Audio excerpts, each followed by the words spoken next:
Hello and welcome to Snoozy Tour, the place where history and dreams meet.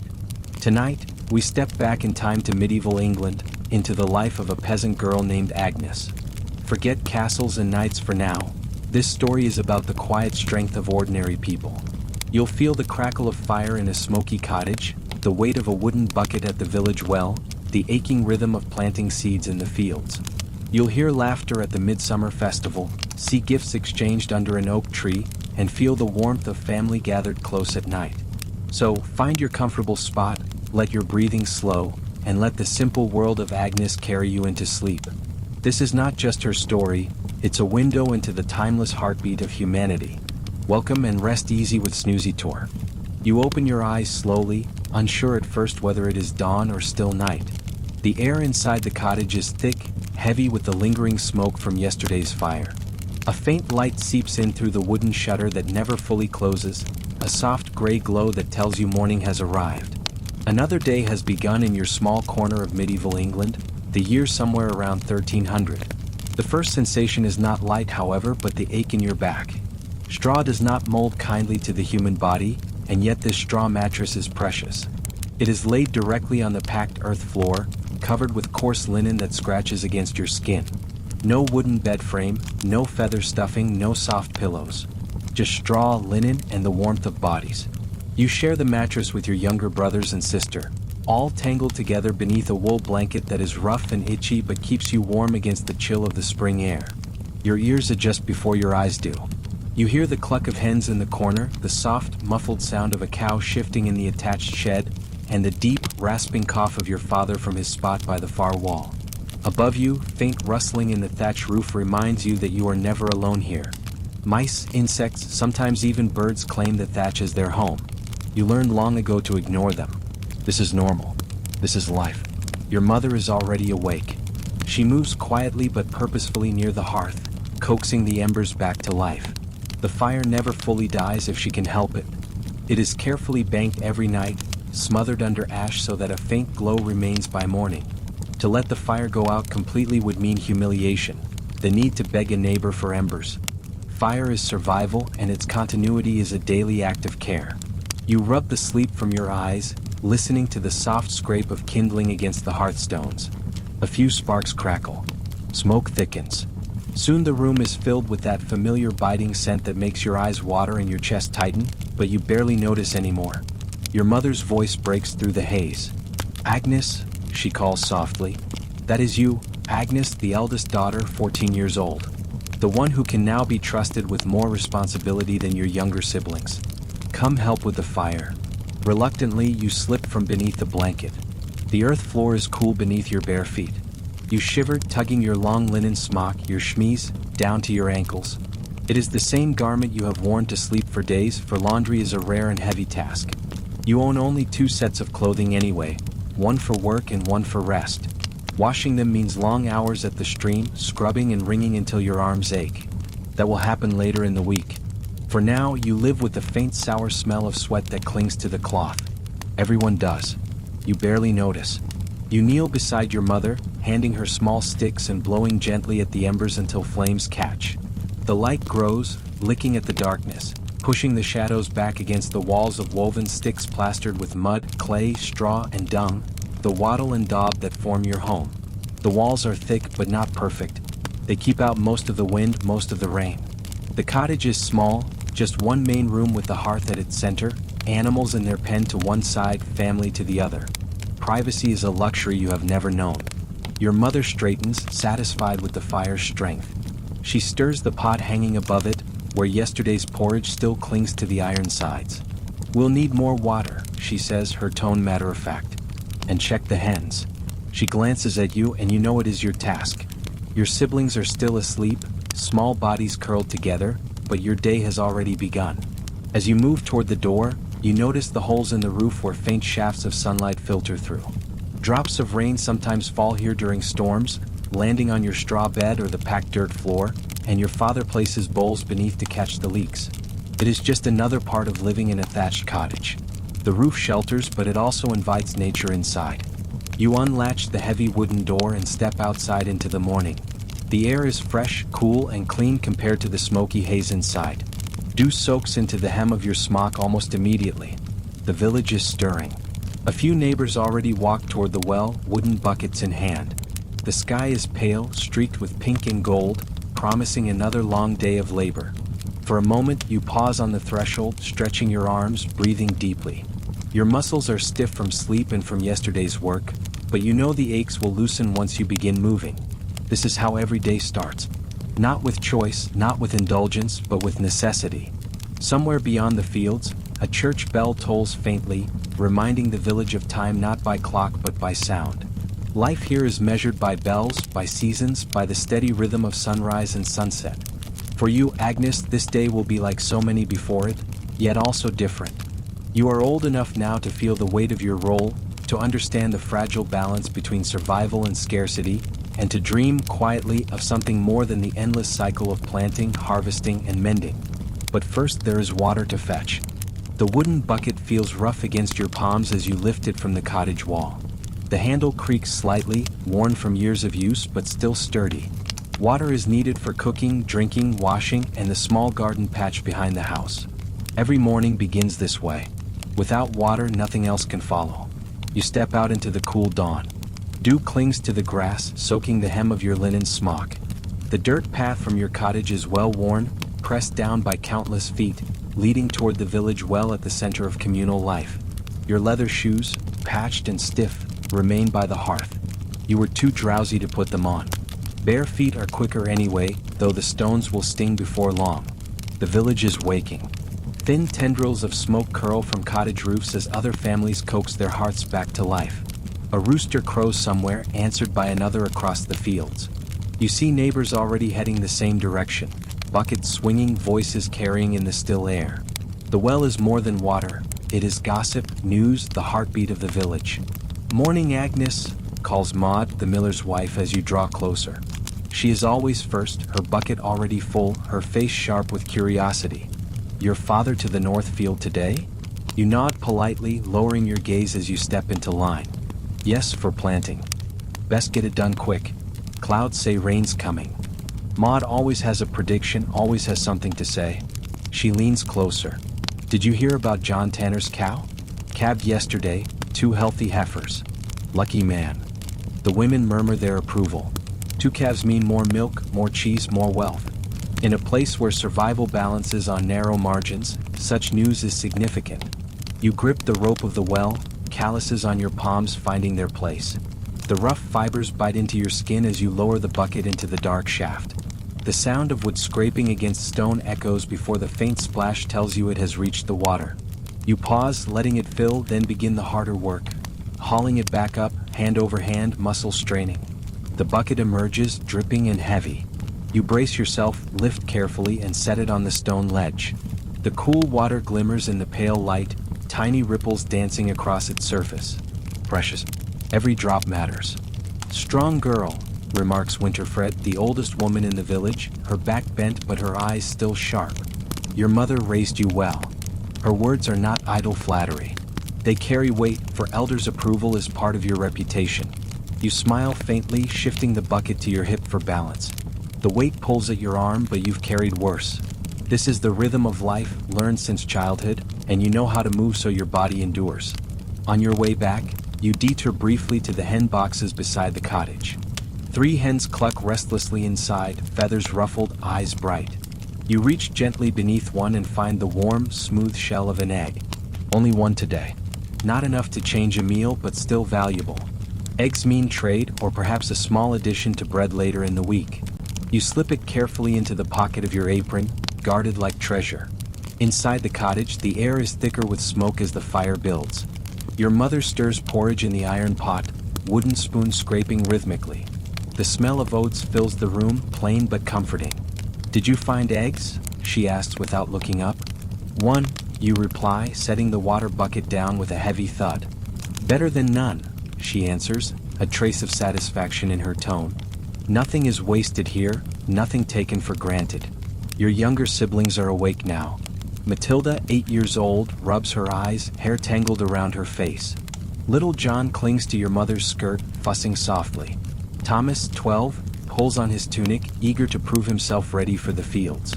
The cottage hums with movement, voices, the clatter of bowls being set out, the rhythm of a household finding its pace. As the porridge thickens, you kneel beside the hens again, checking the straw for signs of pests, shooing the birds into the small yard outside. They flutter, shake their wings, and begin pecking at the ground, their clucks mingling with the low moo of the cow in her shed. You pat the rough wooden door of the stall, murmuring a greeting. She will need milking soon, but that is your mother's task today. Agnes, your mother calls. Fetch another armful of kindling. You obey, stepping outside again to the small woodpile stacked neatly against the wall.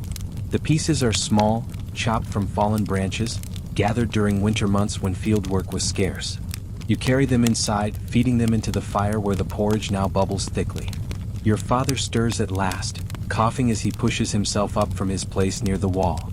His hair is dark with streaks of gray, his face weathered, his hands scarred from years of labor. He moves slowly at first, stiff from sleep, then more firmly as he pulls on his work clothes. Northfield today, he says, his voice rough but steady. Lord Geoffrey wants the planting finished by week's end. His words carry weight. The Lord owns the land. Your family rents a small plot, free peasants but not truly free. His demands are law, and delay is not an option. Your mother nods, handing him a wooden bowl of porridge. He eats quickly, efficiently, spoon scraping against wood, then sets it down. Thomas, you come with me. Agnes, too. We'll need every hand. You feel your stomach tighten, both with dread and with pride. The fields mean hard work, bending until your back aches, dirt grinding beneath your nails, sweat soaking through rough wool. But it also means responsibility, trust. You are no longer just a child. The porridge is ladled into bowls for each of you. Hot, filling though plain. You eat quickly, spoon clumsy in your tired fingers, but the food warms you from within. Outside the day brightens. The hens scratch. The cow moos again. Somewhere a church bell rings. Breakfast finished, you tie your apron tight, slip your worn shoes onto your feet, and braid your long brown hair before tucking it under a linen covering. Matilda helps your mother with dishes. Little John plays with a carved wooden toy. Thomas waits by the door eager. Your father glances at you, nods once. Let's go.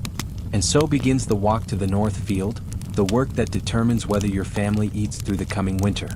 The cottage feels smaller as everyone gathers around the hearth for the morning meal. The fire crackles, smoke curling lazily upward toward the thatched roof before escaping through the small smoke hole above. Light from the half-open shutter falls across the dirt floor, illuminating the wooden bowls set out by Matilda with careful hands. Breakfast is porridge, oats boiled in water, thick and gray with only a pinch of salt to give it taste.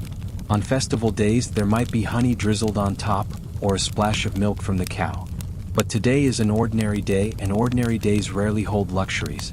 You sit cross-legged on the floor, wooden spoon in hand, watching the steam rise from the bowl in front of you. Your younger brother John fusses, wrinkling his nose. Again, he complains softly. He is only 4, too young to hide his dislike of sameness. Eat, your father says firmly, his deep voice filling the room. Food is food. He doesn't scold harshly, but his words carry the weight of necessity. Everyone eats what is placed before them. There is no waste here, no room for choice. Matilda blows across her spoon, cheeks puffed as she tries to cool the porridge for her little brother. She is only 8, but already she has learned to act like a second mother when needed.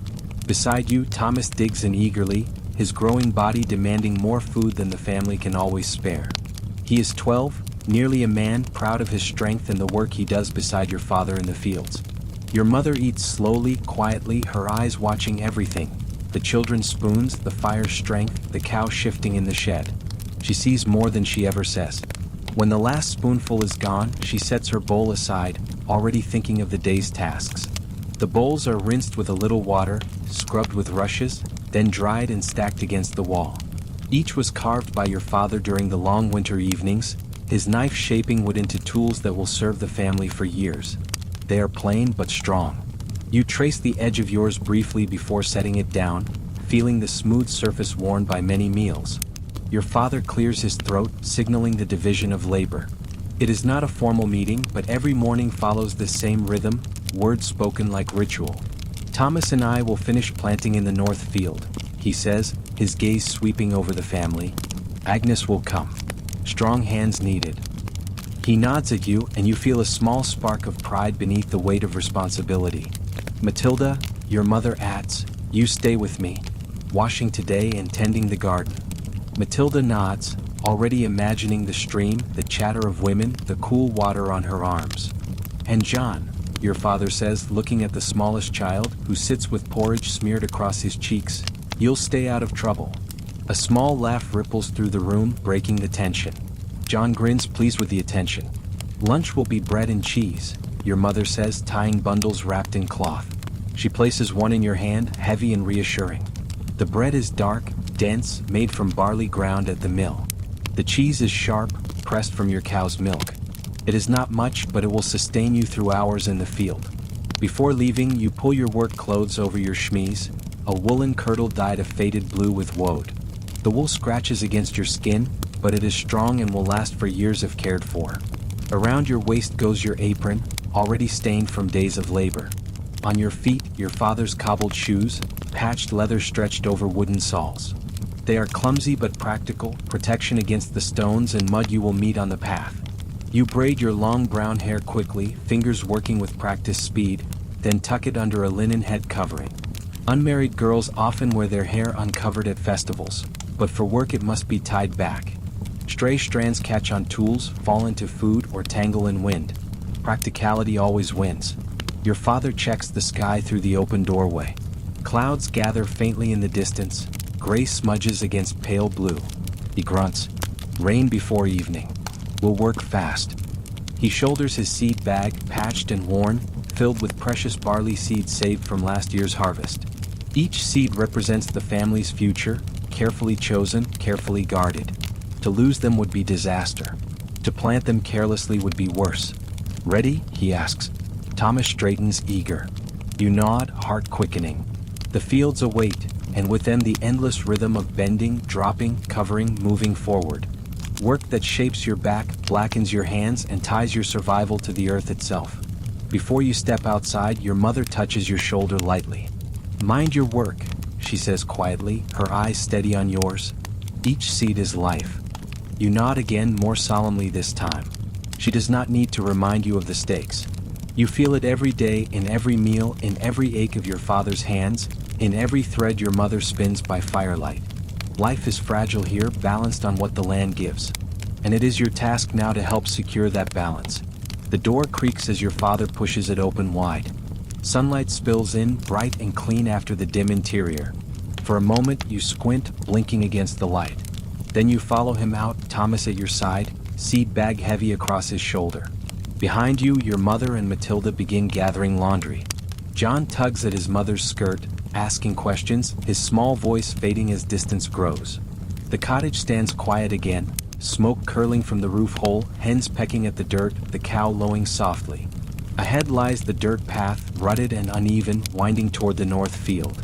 Already you see other villagers walking the same way, some with oxen, some with tools, all moving with the determined pace of people who know their work cannot wait. You tighten the knot of your apron, shift your shoes against the stones, and step forward. The day's labor has begun. The dirt path leading away from the village feels familiar under your feet, every stone and rut mapped into your memory. You've walked this way countless times in every season. Mud sucking at your shoes in winter, dust rising in summer, icy patches in the short, dim days of December. Now in spring, the earth is soft and damp, smelling of growth and promise. Your father walks ahead, his stride steady, a small sack of barley seeds slung over his shoulder. Thomas lags just a little behind him, glancing at you with the restless energy of a boy on the cusp of manhood, eager to prove himself.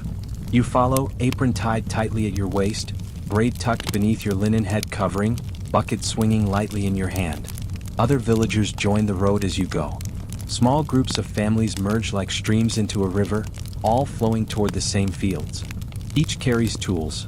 Wooden-handled hoes, sharpened sticks for planting, seed bags patched and mended over years.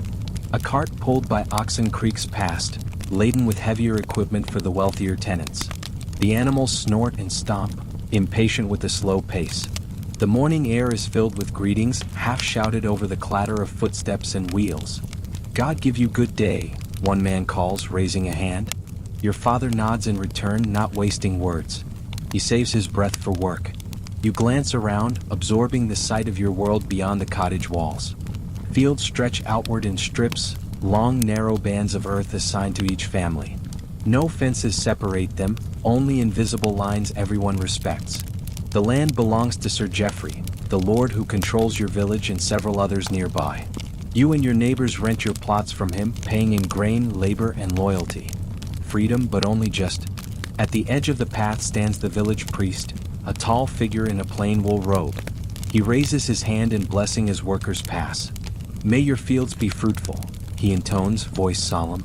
His Latin words slip into your ears without meaning, but the tone is enough. The church's presence weaves through every part of life, blessing the fields, the homes, the births, and the deaths. You bow your head briefly as you pass, the gesture automatic, learned since childhood. The road dips slightly before rising toward the north field. You hear the sound of the river rushing in the distance, swollen with melted snows from the highlands. Birds call from the hedgerows, busy with nesting. Life hums all around you, soil, animals, people, all part of a rhythm older than memory. Your father slows for a moment, letting you and Thomas catch up. "Watch your step in the furrows today," he says, glancing at you. "Seeds must be covered right, or they'll rot when the rains come." His voice is calm but firm, a reminder that every movement matters. One careless mistake could cost your family food months from now. "I'll do it proper," you promise quietly. He nods once, satisfied. He has no doubt you will try. Whether your strength will hold is another question. Thomas kicks at a stone, sending it bouncing into the ditch. "We'll finish before the storm," he declares confidently. Your father gives a small grunt, half amusement, half skepticism. He has worked too many seasons to trust whether to obey ambition. As the path levels out, you spot the overseer standing near the fields, arms crossed, expression sharp. He is Sir Geoffrey's man, appointed to watch, to measure, to ensure no family shirks their share of labor. His presence is a constant weight, a reminder that even in your freedom, someone always watches. He barks a greeting to your father, a tone more command than courtesy. Your father responds with a respectful nod, nothing more. The north field spreads before you, dark soil freshly plowed, rows stretching in neat furrows across the slope. The earth smells rich and damp, promising. This is where your family's future will be sown today. Barley seed, saved carefully through winter, rationed with precision, lies in that small sack your father carries. Each handful carries a season's worth of hope. Villagers spread out across their strips, tools biting into the soil, voices blending into the murmur of labor. Children too small to plant chase each other at the edges, watched by elders no longer strong enough to work but still useful as keepers of the youngest. Your father hands Thomas a stick sharpened at one end.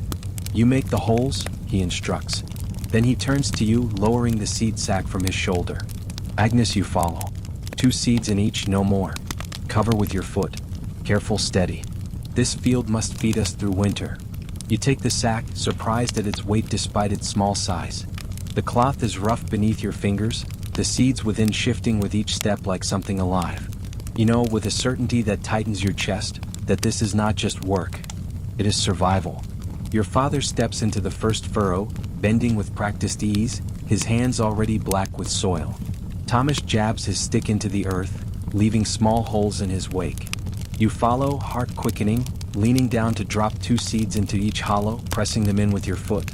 The soil is cool, damp against your skin even through the thin leather of your shoes. Behind you, the overseer watches, his sharp eyes scanning every movement. Ahead, the field stretches wide, endless furrows waiting. Around you, neighbors bend and straighten, their own seeds falling like small prayers into the earth. The rhythm begins, whole seed cover. Step forward. Whole seed cover. Again and again as the sun rises higher, warming your back. The path has ended. The day's true work has begun. The rhythm of planting takes hold quickly, as if your body remembers what your mind only struggles to keep up with. Step, bend, drop. Step, bend, drop. The furrow stretches in front of you like a road with no end, each small hollow waiting for the life you carry in your sack. 2 seeds only, no more, no less. Too many and the plants will choke each other out. Too few and bare patches will weaken the harvest. Thomas works ahead of you, jabbing the sharpened stick into the soil. His movements are quick, almost careless, but you know your father's eyes are on him. Every hole must be deep enough, spaced correctly. When Thomas misses or hurries, your father's sharp voice calls out, "Deeper! Not so close together." Thomas grumbles under his breath but adjusts, pride stung. You follow behind, dropping the barley seeds with careful fingers. The sack grows lighter but your arms ache from the constant motion. You nudge each hole closed with the side of your foot, pressing the soil firm. Behind you, the ground looks whole again, yet hidden beneath, the seeds rest in darkness, waiting for rain and sun. Your father moves in the next furrow, steady as the earth itself.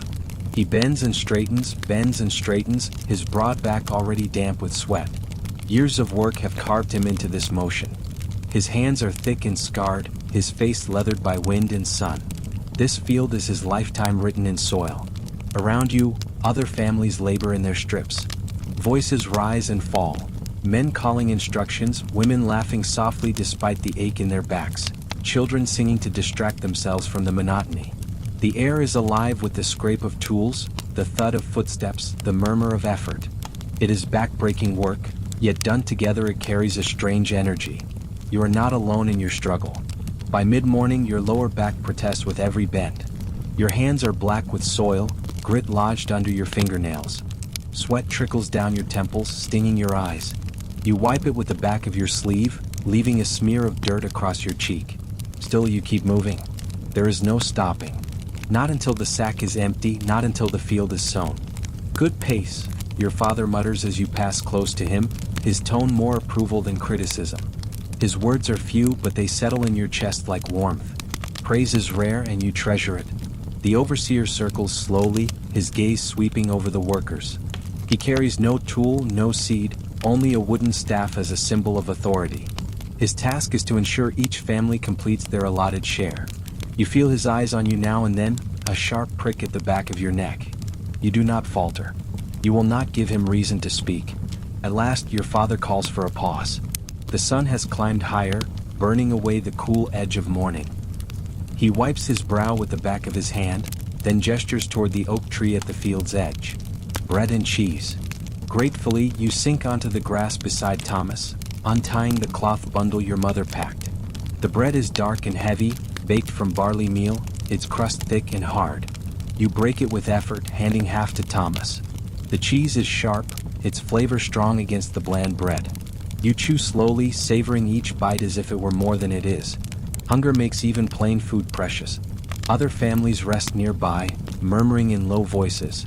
Children chase each other around the oak, laughter cutting through the hum of adult fatigue. Someone has brought a small jug of ale, passing it carefully among them. The smell of earth and sweat mingles with the tang of cheese, the dust of bread, the faint sweetness of spring blossoms. Your father surveys the field while eating, eyes narrowing against the sun. "Half done," he says at last. "If weather holds, we'll finish tomorrow." His tone is calm, but you hear the weight beneath it. A single storm at the wrong time could wash away hours of labor. After only a short rest, he stands again, brushing crumbs from his tunic. "Back to it." His word is final. You rise, shoulders stiff, legs reluctant, but habit pulls you forward. Again the rhythm resumes, hole, seed, cover. Again the furrow stretches long. The sack on your hip grows lighter, though your body feels heavier with every step. Clouds begin to gather in the distance. Gray smears across the horizon. The wind shifts slightly, cooler now, carrying the scent of rain. Your father glances up, frowning. "We'll finish this row then head home," he calls. The overseer shouts similar orders across the field, his staff tapping the ground with authority. You move quickly, pushing against the ache in your back, planting each seed firmly, covering with your foot, moving forward. The first drop of rain splatters on your sleeve just as you tie the sack closed. Your father takes it from you, tucking it under his tunic to keep it dry. Precious, irreplaceable. The drizzle becomes a patter, then a steady fall. Workers shout, covering sacks, gathering tools. The earth grows slick under your shoes, mud sucking at your steps. Your braid grows heavy with water, strands sticking to your cheeks. Thomas laughs breathlessly, enjoying the sudden downpour, but you focus on keeping pace with your father. By the time you reach the road, rain runs in rivulets down your arms, soaking through wool and linen, chilling you to the bone. Yet no one complains. Rain means growth. Growth means harvest. Harvest means survival. In this world, rain is never truly unwelcome. The rain thickens as you and your family leave the field, droplets striking the earth with soft thuds, turning dust into mud within moments. The furrows darken, water pooling between ridges of freshly planted seed. Your father's shoulders hunch against the downpour, one arm pressed over the seed sack beneath his tunic. Thomas trudges beside him, grinning despite the weather, his hair plastered to his forehead. You struggle to keep up. Each step pulls at your shoes as the path softens underfoot. Mud sucks greedily, threatening to keep your soles behind. The chill seeps quickly through wool, linen, skin until it feels like your bones themselves have grown damp. Yet you keep moving. Complaints are wasted breath. The rain is not an enemy, it is a test, and it is also a promise. Other villagers hurry along the path too, their voices half lost in the steady drumming of water on earth. Some laugh, resigned to the soaking. Others curse softly, trying to shield tools and seed. The overseer stands at the field's edge for a moment longer, barking orders, before finally retreating with his staff under his arm. Even he knows the weather is master here. Your braid grows heavy, droplets sliding down your back in cold trails. You push wet strands from your eyes, blinking against the sting. The taste of rain is sharp on your lips, clean in a way the smoky cottage air never is. Thomas runs ahead briefly, leaping into puddles like a boy half his age, then returns sheepishly when your father growls his name. By the time the village roofs come into sight, you are drenched through, every layer clinging uncomfortably. The cottages look small and gray under the storm, their thatched roofs dripping steady streams of water. Smoke curls weakly from holes in the thatch, struggling against the weight of damp air. Your mother is waiting by the door when you arrive, her hands on her hips, eyes narrowing as she takes in the state of you three. "I said rain would come," she mutters, not unkindly, as she ushers you inside. Her voice holds no scolding, only the quiet satisfaction of one who knows the sky better than books ever could. The interior of the cottage is warmer, though filled with thicker smoke than usual. The fire has been coaxed into life despite the damp, flames crackling as they lick at the small pile of wood. The air prickles your eyes, but the heat is welcome, wrapping around you like a blanket after the long, wet walk. "Shoes off by the hearth," your mother orders. You obey, tugging at leather soles heavy with mud. They squelch as you pull them free, leaving damp prints on the earth floor. Your apron is soaked through, your wool kirtle clinging miserably. You peel the layers off and hang them on wooden pegs near the fire, where other garments already drip from earlier rains. They will not dry fully, not in this air, but they will at least be less heavy by morning. Matilda has been helping your mother prepare the evening meal, and the smell hits you as soon as you draw closer to the hearth. A pot of pottage bubbles, dried peas, onions, and, to your surprise, a small piece of salt pork. The rich scent fills the small space, mingling with smoke, damp wool, and the musty straw of bedding. John plays on the floor near the hearth with his wooden animals, lining them in a row and making soft noises under his breath. He looks up when you enter, eyes wide. "You're wet," he exclaims with innocent delight. "So are you when you fall in the stream," Thomas retorts, shaking water from his hair like a dog. John giggles, unoffended. Your mother moves briskly, tending to the meal, fussing over you as she hands you a cloth to rub your hair dry. "Sit," she commands. "Warm yourselves before you catch chill." You lower yourself onto the bench near the fire, feeling the heat seep slowly into your skin. Steam rises faintly from your clothes as the damp begins to ease. Your father says little, as usual, but his eyes soften slightly as he sets the seed sack carefully on the table. He unties it, checks the contents, then ties it shut again with deliberate care. Not a single seed has been lost to the storm. That, more than comfort, seems to ease the tension in his shoulders. The rain drums steadily on the thatched roof, occasional drops slipping through and falling with soft plops onto the dirt floor. Your father shifts a wooden bowl beneath the worst leak. "Roof will need patching," he mutters. Another task added to the endless list. As the meal cooks, you help your mother hang the last of the wet garments near the fire, the smoke stinging your throat. Your fingers, still raw from planting, work automatically. This is life. One task flowing into the next, each necessary, each demanding. When at last the pottage is ready, you gather around the fire. The bowls are filled, steaming hot, and the salt pork adds a richness you rarely taste. You eat quickly, savoring the warmth that spreads from your stomach outward, pushing away the last chill of the rain. Conversation is quiet, more murmurs than words. The rhythm of the storm outside provides a steady backdrop. Occasionally, thunder grumbles in the distance, low and rolling, but it does not frighten you. Storms are as natural as sunrise. After eating, there is no rest. Your mother hands you wool and spindle. Evening threat, she says simply. Though your arms ache from planting, you accept. The spindle twirls between your fingers, wool twisting into thread, a rhythm almost soothing after the day's labor. Matilda mends a tear in her apron, her small hands clumsy but determined. Thomas sharpens the wooden stick he used for planting, proud of his tool. Your father leans back against the wall, eyes half closed, listening to the rain. He begins to speak in his slow, deep voice, telling a story of a saint who once protected a village from floodwaters by raising a cross against the storm. John listens with wide eyes, captivated. You half listen, your hands working the spindle, the rhythm lulling you toward drowsiness. The storm outside eases gradually. The steady drumming becomes a patter, then a whisper. By the time the fire has been banked low, the night is quiet again, save for the occasional drip from the roof. You curl into your straw bed once more, the wool blanket scratchy against your skin but blessedly warm. Your body aches with the memory of the field, but there is a deep satisfaction too. The seeds are in the ground. The rain has come. The promise of life has been planted. As your eyelids grow heavy, you hear the steady breathing of your family around you, the faint crackle of embers, the distant croak of frogs awakened by the storm. Your last thought before sleep is not of discomfort, but of continuity. This is the rhythm of life, unchanging, eternal. The storm has passed, leaving the world damp and quiet. Inside the cottage, the fire glows low, embers pulsing orange against the hearthstones. The air is still thick with smoke, but after a day in the cold and wet, its warmth is a balm. Everyone draws closer, gathering in the circle of light, the center around which your lives endlessly turn. Your mother ladles the last of the pottage into wooden bowls, scraping the pot clean so nothing is wasted. She hands them out carefully, your father first, then Thomas, then you, then Matilda and John. The order is not rigid, but it reflects respect. Even in poverty there is structure. You take your bowl with murmured thanks, the heat of it warming your chilled fingers.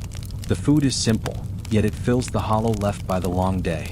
Thick broth clings to the spoon, peas soft, onions sweet, the precious bit of pork lending a richness that lingers on your tongue.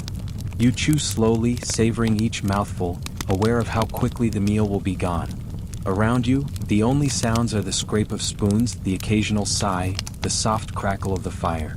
John, already half asleep, lets his spoon droop, porridge dripping down his tunic. Matilda nudges him gently, whispering for him to eat. She is only 8, yet she mothers him with practiced care. You smile faintly, remembering when she was the one who needed coaxing. Childhood here is brief. Responsibility arrives early. When the bowls are empty, your mother rinses them with a splash of water from the bucket, scrubbing with a twist of rushes, then setting them aside. The tasks never end, cleaning, mending, spinning, but each is part of the rhythm that holds the household together. Your father clears his throat, signaling that his voice will soon replace the scrape of spoons. You and your siblings shift eagerly.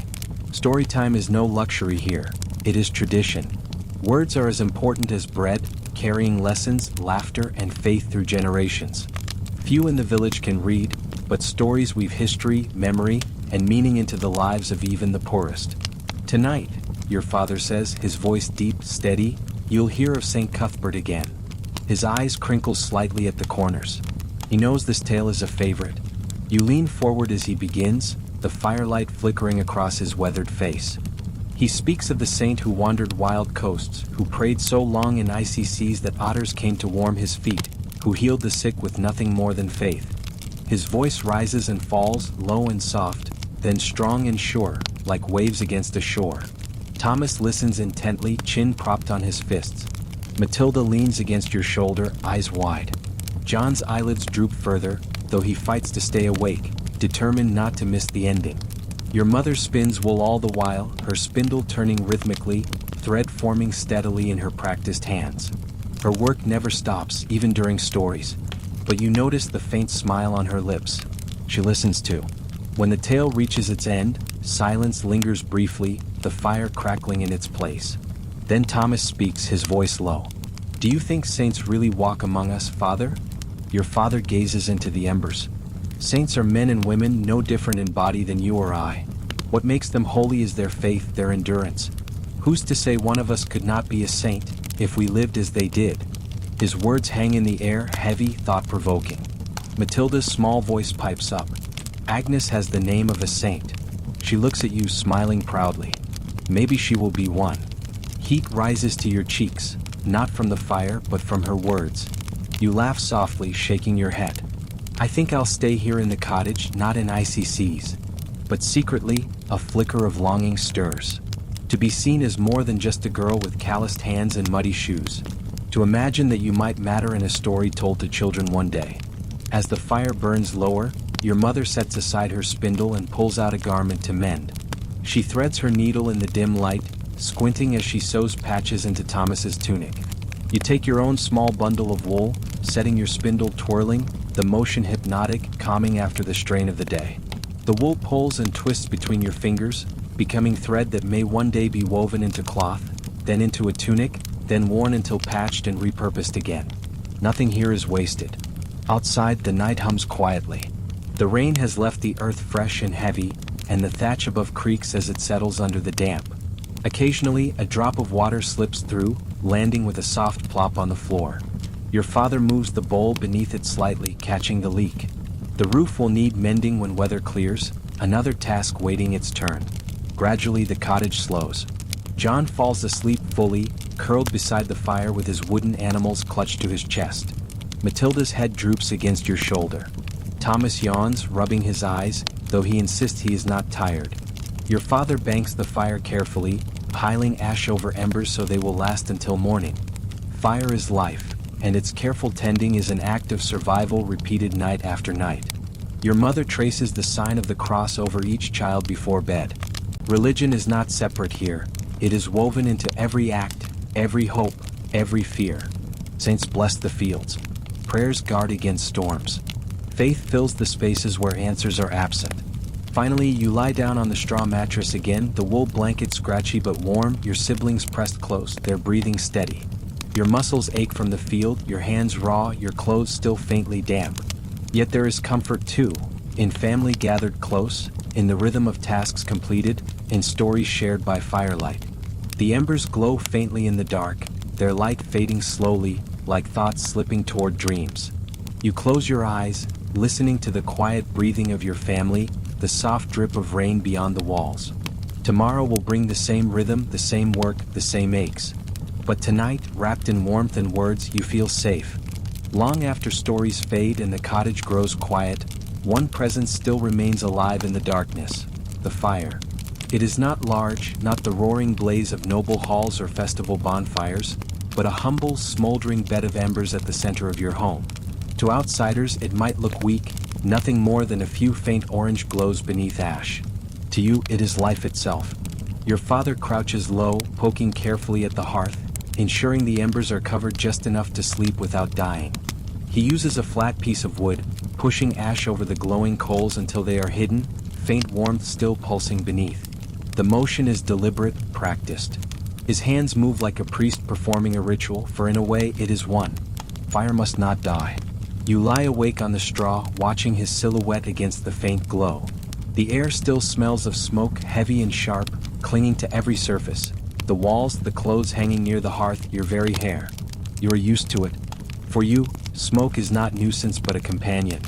It preserves meat, keeps away insects, dries damp garments, warms bones chilled by rain.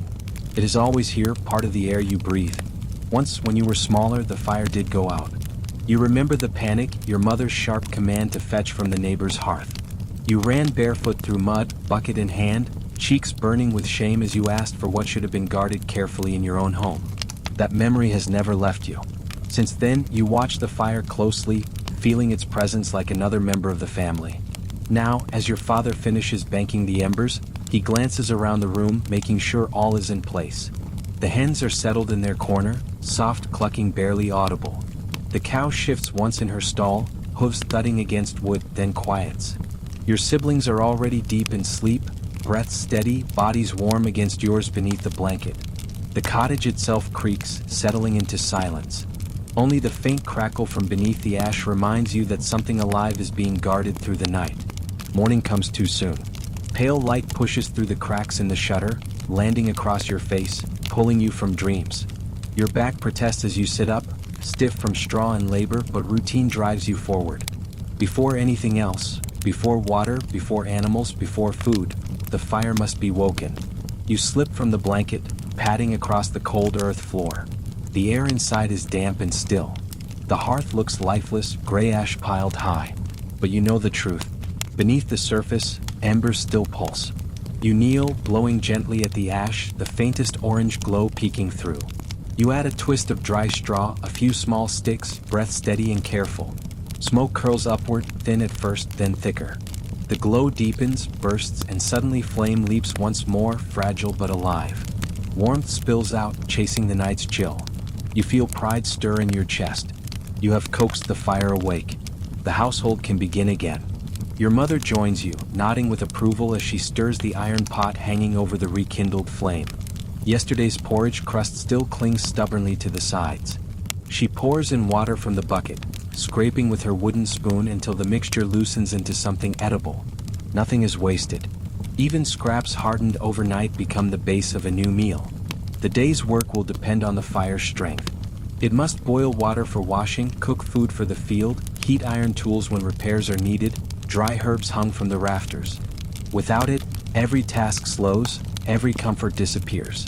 Fire is not only warmth, it is time itself, marking the rhythm of days. You glance at your fingers, still sore from yesterday's planting. They are blackened at the tips, soil clinging beneath nails. Soon they will also be blackened from ash, for tending fire leaves its mark as surely as fieldwork. Everyone in the village carries smoke in their skin, in their hair, in their clothes. It is the scent of survival. Later, when you step outside with the bucket to fetch fresh water, the air feels startlingly clean by comparison.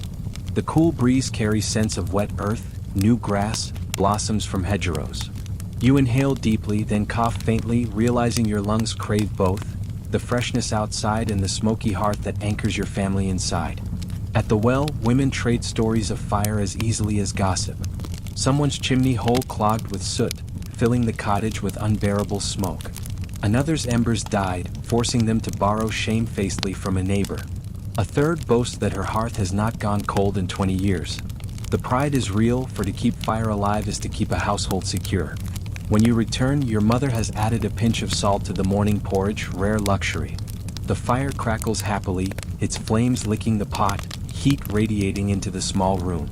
Your siblings stir awake, drawn to the warmth as much as to the food. Your father stretches, rising stiffly, then kneels once more at the hearth. He places a thick branch onto the flames, nodding with satisfaction as they take hold. "Strong fire," he murmurs. For him that is praise enough. As you eat, you find yourself watching the flames more closely than usual. Each flicker, each crackle feels like a heartbeat, fragile yet steady. You realize then how deeply your life is bound to it.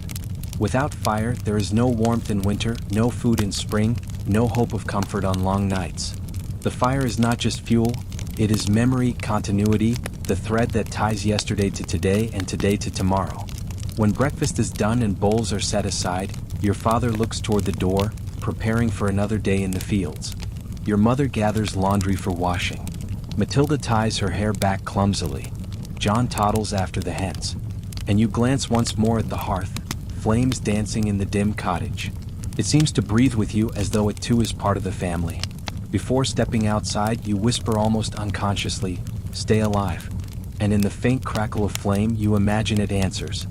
The morning begins as any other, but the air feels different, charged with a quiet energy. Market day is coming. For peasants, it is more than a chance to trade. It is a window into a wider world, a break in the cycle of field, hearth, and cottage. For you, Agnes, it is anticipation itself. Your mother is the first to mention it. While stirring the porridge, she says casually, "We'll go to town tomorrow." Her tone is plain, but the words spark excitement. Market days happen only once a week. They mark time as surely as feast days or harvests. She sets a basket on the table, lining it with straw. Eggs, wool, perhaps a few herbs if they've dried enough, she lists. Each item is weighed in her mind for value against what the family most needs. Salt, iron nails, maybe dried fish. There is no waste in these calculations. Every exchange matters. You nod eagerly. Market means more than trade. It means news from other villages, colors and sounds your small hamlet cannot produce, faces not seen since the last fair. And perhaps, though you would never say it aloud, it means Edward, the smith's son. Before you can think further, your mother sets you to tasks. The wool must be prepared. You gather the neat bundles of spun thread she and you have worked on during long winter nights. Your fingers linger on the threads, remembering the countless hours spent twisting and weaving, turning fleece into something useful. Each strand carries time, labor, and love. The eggs come next. Matilda helps you check the hens' boxes. You find 6 still warm from nesting bodies.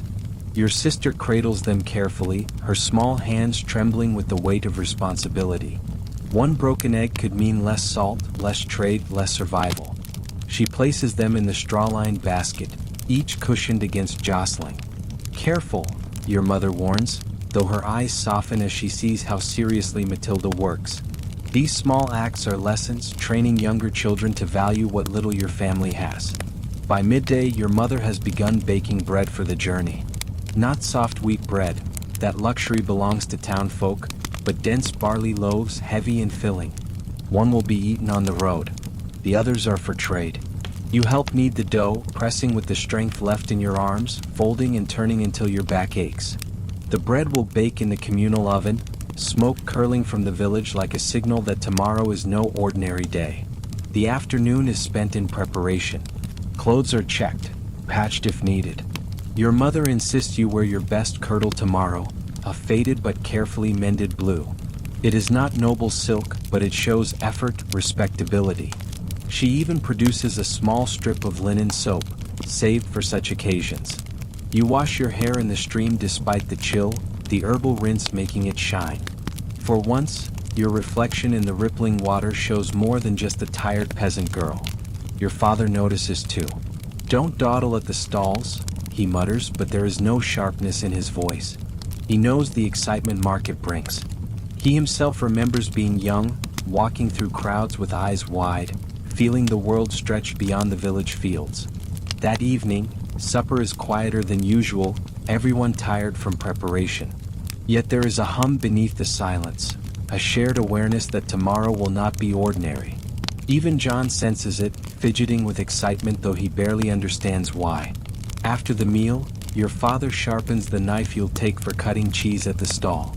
He hones it carefully on a whetstone, each scrape a reminder of how tools must be maintained to serve. Meanwhile, your mother checks the bundles of wool once more, fingers assessing their evenness. She sets them aside with a satisfied nod. The fire burns low, but no one goes to bed immediately. Instead, you sit together in the half-light, each absorbed in small tasks. Matilda braids flowers into her doll's hair. Thomas carves a stick into a crude whistle. You spin a final length of thread, though your mind drifts constantly toward the market square. You imagine the rows of stalls, the smells of fresh bread and smoke, the laughter, the bargaining, and, yes, the sight of Edward at the smith's place. "Up early," your father says finally, breaking the quiet. "Work still waits even on market days." His voice carries no malice, only truth. The fields cannot pause, though tomorrow you and your mother will.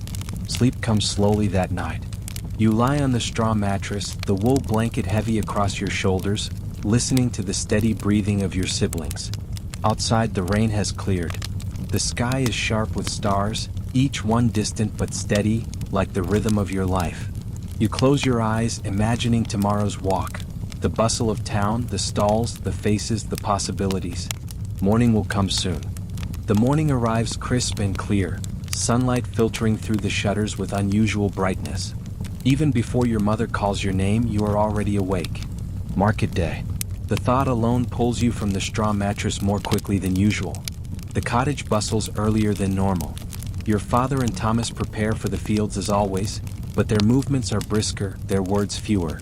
They will not come with you, but their work must not falter just because others will spend the day in trade.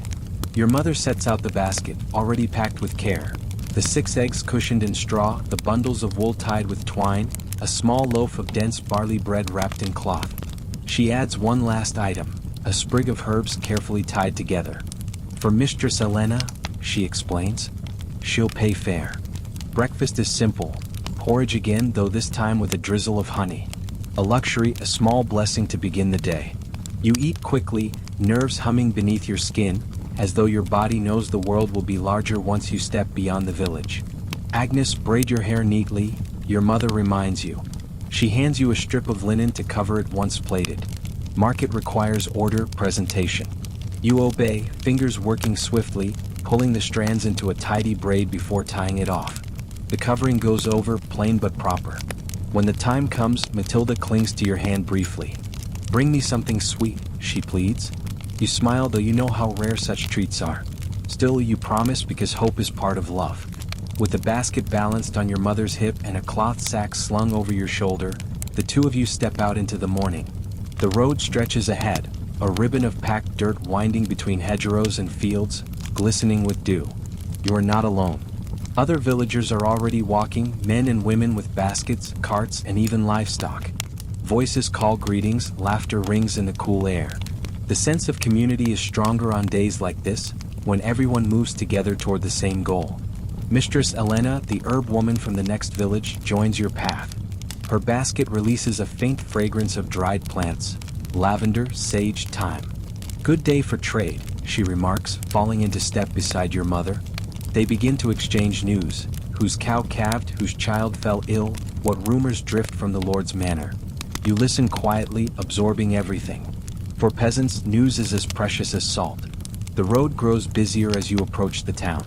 You pass a cart laden with barrels, creaking under its weight, pulled by two tired oxen. A farmer trudges beside it, sweat already shining on his brow despite the morning chill. He nods at your family, though his eyes remain fixed on the road.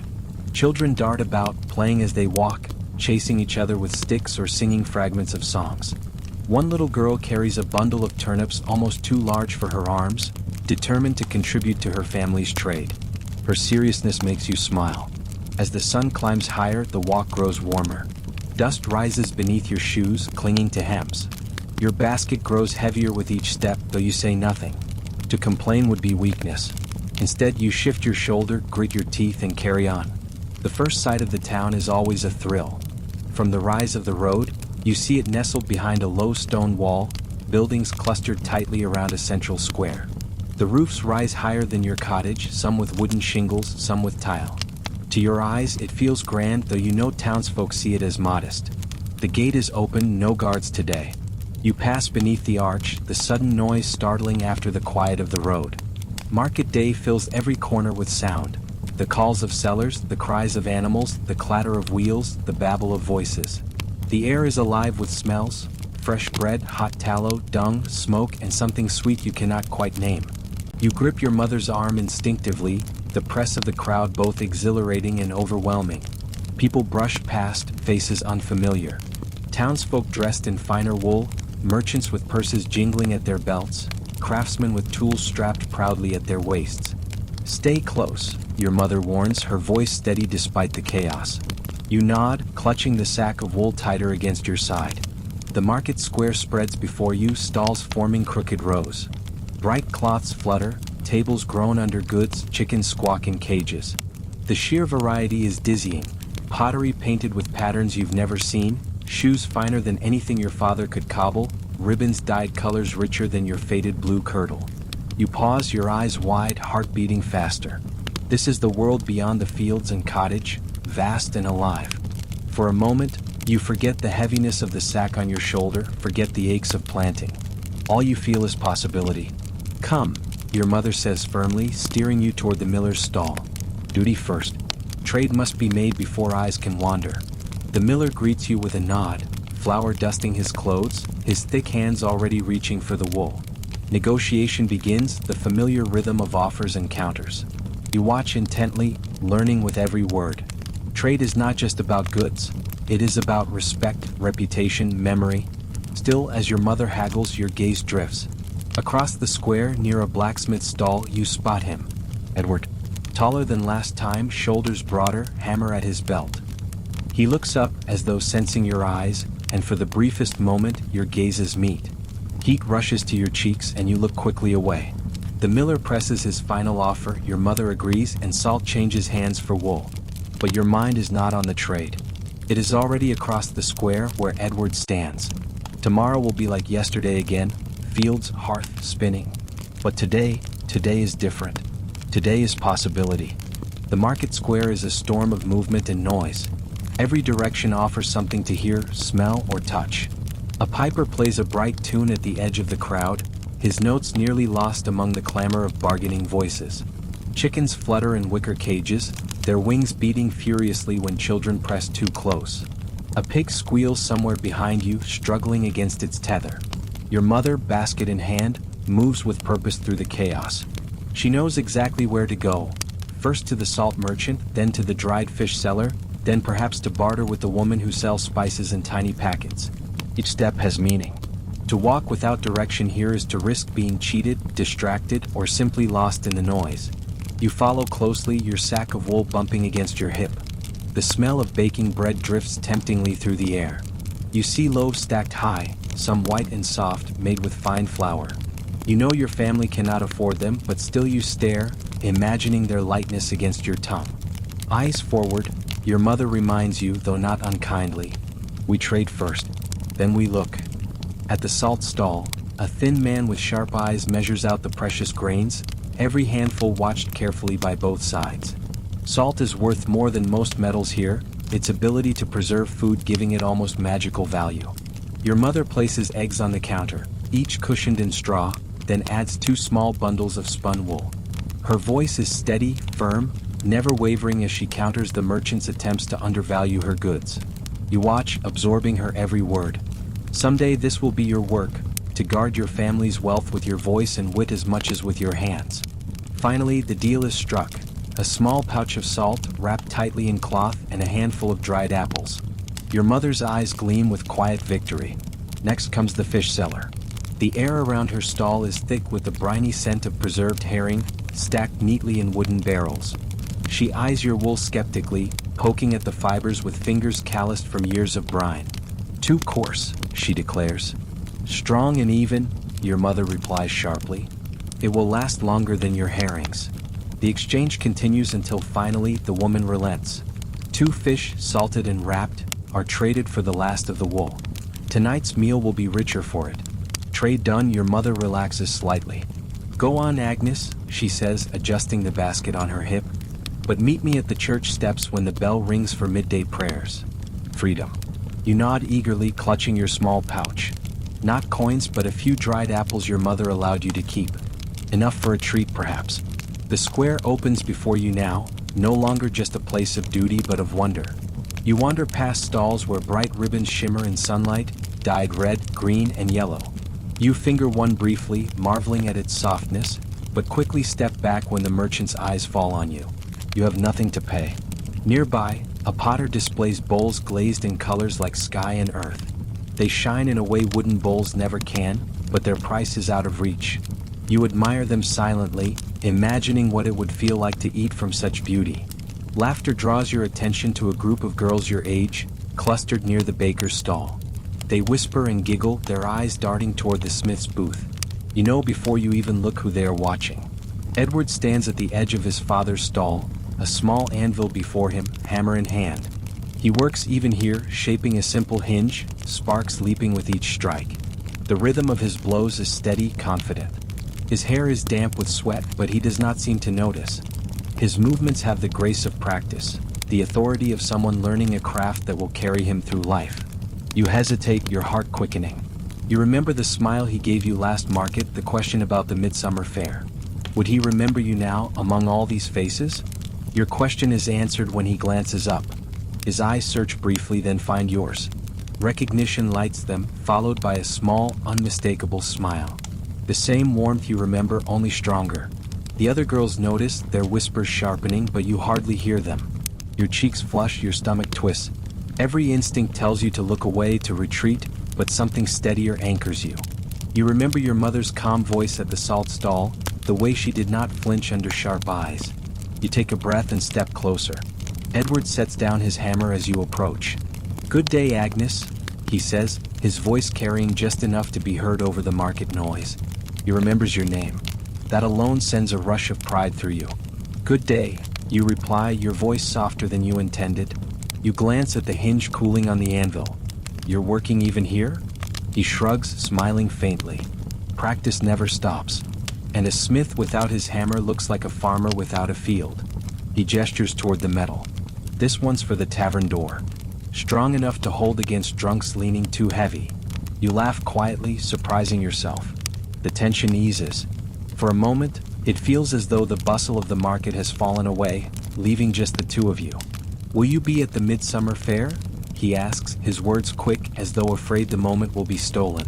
Yes, you answer before doubt can creep in. Good, he says simply, but his smile widens, and you know he means more than the word can carry. A bell tolls from the church tower, cutting through the din of the square. Your time is up. You glance toward the steps where your mother waits, basket at her feet. Reluctantly, you step back. I must go. Edward nods, but his eyes follow you as you walk away. You feel the weight of his gaze even as you rejoin your mother. She says nothing, but the faint curve of her lips tells you she noticed everything. The market is not only a place of trade. It is a place of beginnings.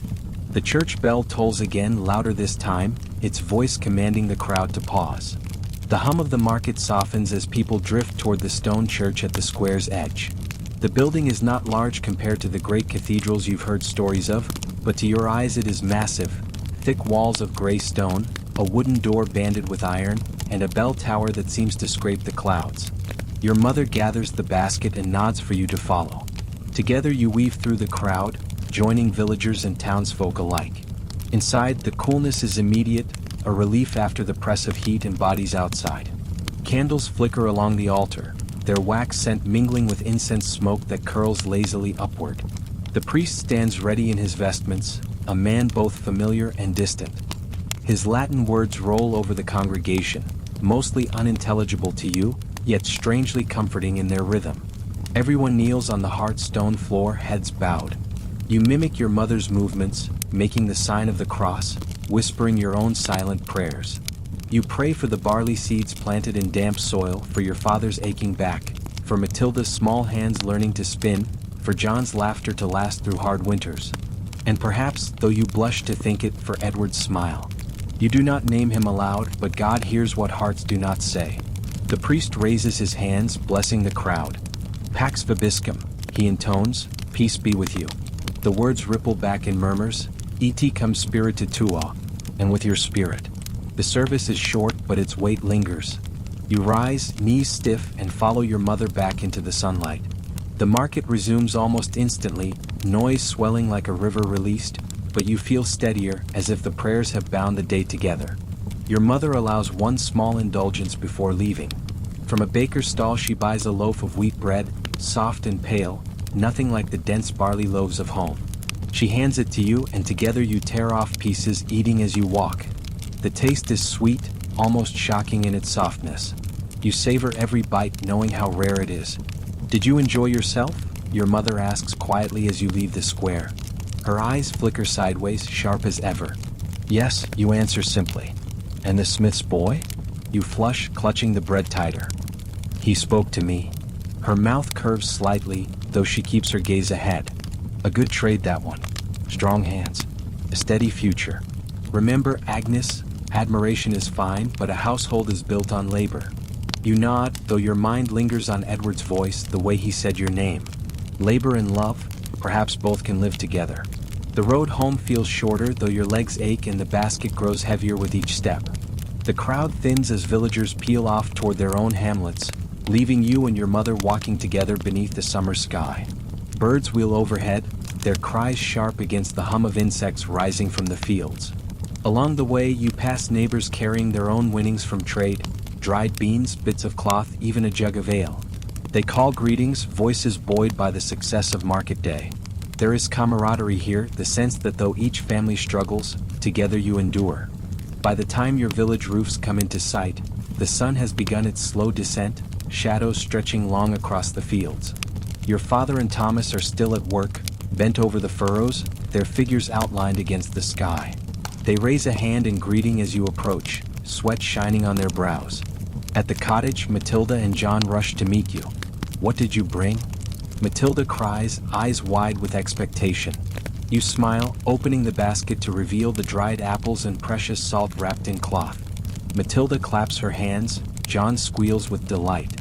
Your mother quickly lifts the pouch of salt high onto a shelf, safe from damp air. Enough for weeks, she says with satisfaction. The evening meal is richer than usual. Salted fish simmers with peas and onions in the pot, its aroma filling the small space. The wheat bread is divided carefully, each person receiving a piece, no crumb wasted. You chew slowly, savoring every bite. Even your father nods approvingly. Good trading, he says, which in his mouth is high praise. Afterward, the usual chores resume.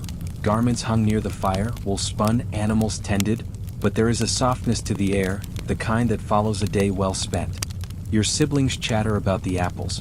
Your mother hums faintly as she spins, your father sharpens his knife by the glow of the hearth. As you sit with spindle in hand, your mind drifts back to the market.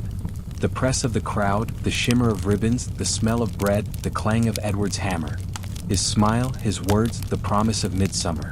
You feel it all again, a warmth rising in your chest stronger than the fire at your side.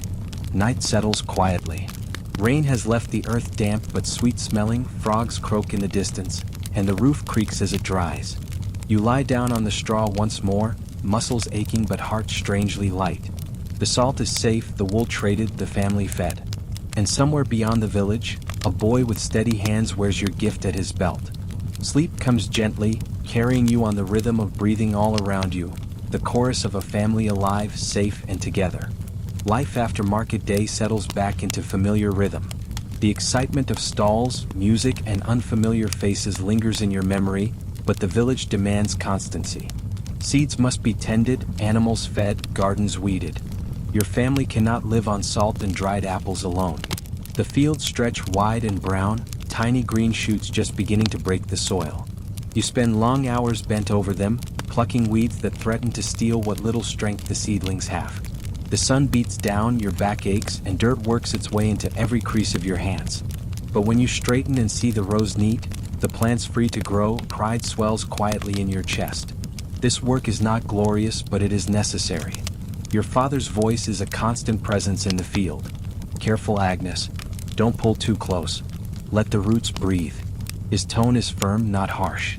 He knows these lessons will stay with you long after this season ends. Thomas, eager but clumsy, follows his instructions less precisely, and your father sighs often at his mistakes. Yet he never stops teaching. In this way, knowledge passes down like seed from hand to hand. At home, your mother guides a different rhythm. Days are divided between the hearth, the garden, and the spinning wheel. You join her most evenings, spindle twirling in your hands. The wool slips smoothly between your fingers now, more even than when you first learned. She notices, though she says little, only nodding occasionally in approval. That small gesture feels as rich as any praise. Matilda trails after you, asking endless questions. Why does the wool break sometimes? How do you know when the bread is ready? Will I go to market with you next time? Her eagerness reminds you of yourself at her age. You answer patiently, remembering your mother's voice when she taught you. Even in this small cottage, wisdom flows like a river, carrying generations forward. John, still too small for field work, finds his own mischief. He chases the hens until your mother scolds him, or pretends to plow the earth with a stick, his face serious. You laugh, though gently, because even at 4 he wants to imitate his father. Childhood is brief here. Soon enough, sticks will become real tools. Days pass in a cycle of tasks. Morning fire, water fetched, fields weeded, meals cooked, animals milked, wool spun. The sameness can be wearying, but within it are moments of beauty. The way sunlight glints on barley shoots after rain, the sound of larks rising above the fields, the taste of warm milk fresh from the cow. These are not luxuries, but they are gifts. And always, in the back of your mind, there is Edward. You picture him at the forge, hammer ringing, sparks flying. You wonder if he wears the belt you wove, if he speaks of you to his family, if he thinks of midsummer as you do. His image weaves itself into your spinning thread, appearing in the pattern of your dreams. One evening, as you mend a torn sleeve by the fire, your mother glances at you. Your thoughts are far away, she says softly. You flush caught. She does not scold, only adds, dreams are good, Agnes. But remember, dreams must rest on work. Love without labor is no shelter. Her words settle into you like seeds into soil, simple but destined to grow. The weeks continue. Rain comes and goes, sometimes too little, sometimes too much. The roof drips in new places, bowls shifting nightly to catch leaks. Smoke fills the cottage on damp days, stinging your eyes. Yet the family endures. Each evening, stories by the fire knit you closer together. Tales of saints, of past harvests, of neighbors' follies told with laughter. Sundays bring the rhythm of church. You dress in your cleanest clothes, walk with the village down the path, kneel on cold stone floors, and listen to Latin you cannot understand. Yet the ritual matters. The priest's blessing stretches beyond words, binding community together. Afterward, you linger outside with other girls, sharing gossip. Who may wed, whose field looks strong, whose cow has gone dry. Small details, yet they shape the course of lives. At times, rest feels impossible. Your hands crack from constant work, your back throbs, your stomach never fully satisfied. Yet there are flashes of sweetness. Your father's rare smile when seedlings grow tall, Matilda's giggle as she tangles her spinning thread, John's soft breathing as he falls asleep in your lap. And through it all, the memory of Edward's smile at the market remains like a hidden ember, glowing quietly, waiting for midsummer's spark. The village itself changes with the season. Hedges bloom with wild roses, bees hum thick in the air, and the stream runs clearer after spring rains. Children play barefoot, splashing through puddles, while women gather herbs for medicine and flavoring. Men sharpen tools for hay cutting soon to come. All prepare in ways small and large for the labors of summer. At night, lying on the straw mattress, you trace the rhythm of days in your mind. Fire, water, fields, meals, spinning, sleep. Again and again. Yet within that rhythm, you sense something shifting, possibility like the first green shoot breaking earth. Life is not only what has always been. Perhaps, just perhaps, it could be something more. The garden behind your cottage looks small compared to the vast fields, yet your mother treats it with reverence. The fields feed the belly, she often says, but the garden keeps you strong. Today she beckons you to join her, basket in hand, eyes sharp as ever. Morning mist lingers on cabbage leaves, jeweled droplets sparkling in sunlight. Rows of onions poke through the soil like green quills. Beans curl upward along wooden poles your father cut in spring. The air is fragrant, earthy, damp, alive with the quiet buzzing of insects. Come closer, Agnes, your mother instructs, kneeling by a patch of carrots. You copy her movement, the earth cool beneath your knees. She parts the young shoots, pointing. See these? They fight each other for space. Too many and none will grow strong. With practiced fingers, she pulls up a few, leaving gaps for the rest to thrive. Thin them out. Choose the weaker ones. You mimic her, tugging gently at the fragile greens. The small roots dangle from your hand, thin and pale. You hesitate. It feels wrong wasting them. Her eyes soften, but her voice stays firm. Not waste. Choice. You sacrifice a few so the others live. Remember this, Agnes, sometimes survival means letting go. The lesson carries more weight than vegetables, and you feel it settle in your chest. You nod, slipping the pulled shoots into the basket. These won't be discarded. Matilda will toss them into the pottage tonight, tender greens adding flavor. Nothing here is ever wasted. Moving down the rows, your mother points out lovage, parsley, leeks. Each has its use, seasoning, strength, healing. Herbs are as precious as bread, she says, but only if you know them. She plucks a sprig of thyme, rubs it between her fingers, then holds it to your nose. Its sharp fragrance fills your senses. This keeps rot from meat when we salt it. Without it, winter meals are bitter. You nod, repeating the name in your mind, tucking both word and scent into memory. One day you'll be the keeper of this knowledge, passing it on as she does now. Next, she leads you to the cabbage patch, leaves broad and waxy. Watch for beetles, she warns, lifting one leaf to reveal tiny black dots. They eat before you do. With quick movements, she crushes them between her fingers, efficient and unflinching. A careless eye costs meals in winter. You shudder faintly but follow her example, fingers clumsy at first. Soon you move with more confidence, pinching pests before they spread. Your mother nods approvingly. Good. The garden listens to the patient hand. Midday sun grows stronger, beads of sweat forming on your brow. The smell of damp earth mixes with crushed herbs, sticking to your skin. You pause to stretch your back, glancing toward the fields where your father and Thomas labor. Their work is heavier, but yours is no less essential. Without this patch of soil, the family would know hunger long before harvest. Come, your mother says, standing. She leads you to the far edge of the garden where herbs grow wild and less orderly, yarrow, chickweed, nettles.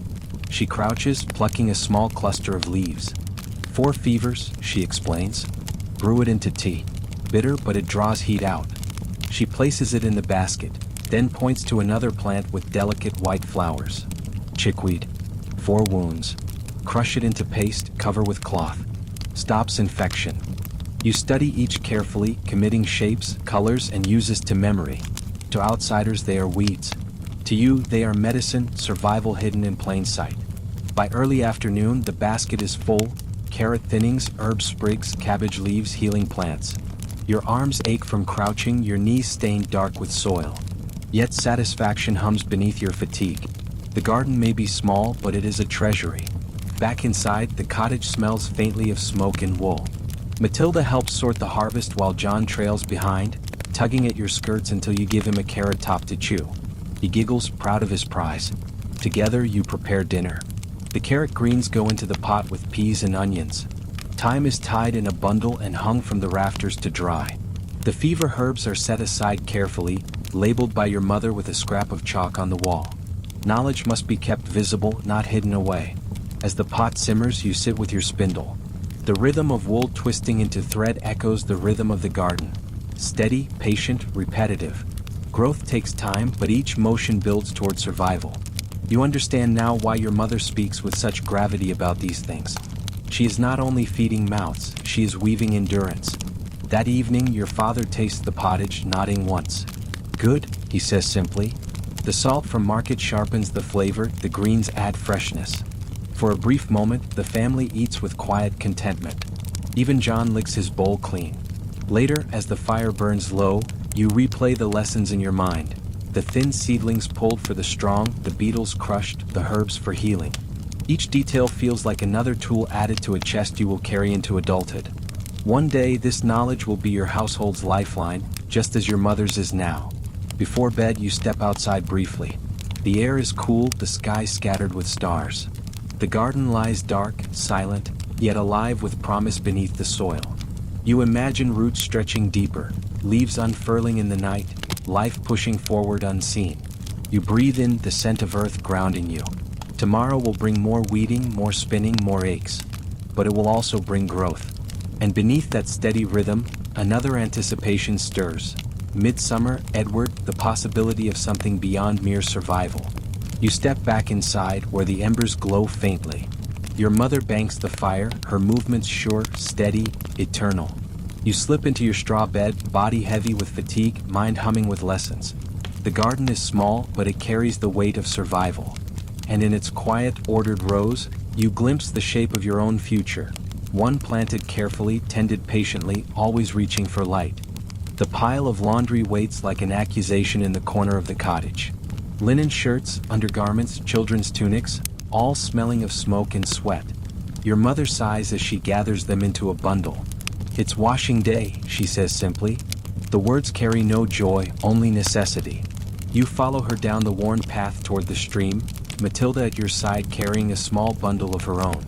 The morning air is cool, the sky streaked with pale clouds, but already the sun hints at heat to come. The stream gurgles ahead, its water clear and fast-moving from recent rains. You're not alone. Other women from the village have gathered, their skirts tucked up, arms bared. Wooden tubs are set along the bank, clothes already soaking. Children play nearby, splashing in the shallows or gathering wildflowers, their laughter mixing with the rhythmic slapping of wet cloth against smooth stones. Your mother finds a place near a flat rock and sets down the bundle. You kneel beside her, rolling up your sleeves. The water bites at your skin, cold enough to make your hands ache. You plunge garments in, scrub with lye soap, then beat them against the rock until suds and dirt stream away. It is hard work. Your back curves uncomfortably, your fingers redden, your arms burn from repetition. Yet the women talk, their voices rising above the splash of water. Washing day is not only about clean garments. It is about news, laughter, and sometimes sharp tongues. Agnes, calls Elena, the herb woman from the next hamlet, her eyes twinkling. I heard a whisper at market. You and the smith's boy. Heat floods your cheeks. You scrub harder at a stubborn stain, hoping exertion explains your color. Perhaps, you say carefully, unwilling to feed gossip yet unable to deny it outright. Ah, she admits it, laughs another woman, young but already with a baby tied to her back. Does he make you trinkets at his forge? Or promises? Your hands still, water dripping from the shirt in your grip. He spoke kindly, you say at last. The older women exchange knowing glances. They understand the weight of such words. In your world, kindness is not casual, it is a promise, a foundation.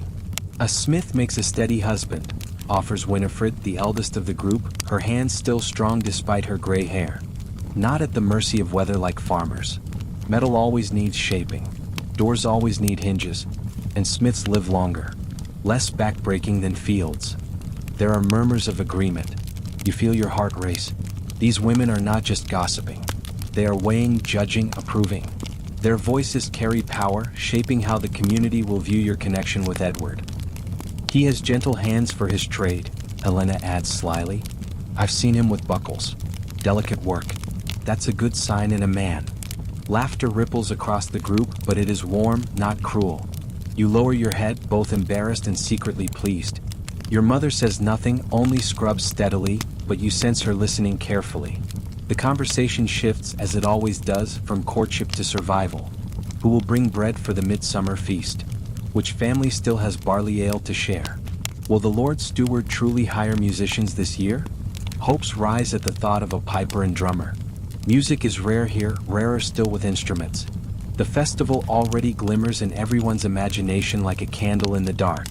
You wring out a shirt, your arms trembling with effort. The garment feels heavy, dripping water down your legs. You spread it on the grass to dry in the sun, alongside others that billow faintly in the breeze. Your hands sting from lie, your back aches, but a strange satisfaction hums beneath the exhaustion. Each garment laid clean in the sun is another small victory against dirt, disease, and decay. As the day stretches, the air fills with mingled scents: soap, wet linen, crushed grass, and wildflowers. Children's laughter continues, occasionally interrupted by scolding when they stray too near the drying clothes. Older women swap remedies for coughs, advice for preserving beans, warnings about a neighbor's wandering cow. The stream becomes less a workplace, more a gathering of voices, weaving community through words as surely as through labor. When at last the final garments are washed and laid out, you sit back on your heels, muscles trembling. Matilda giggles as she shakes water from her hands, proud of her small contribution.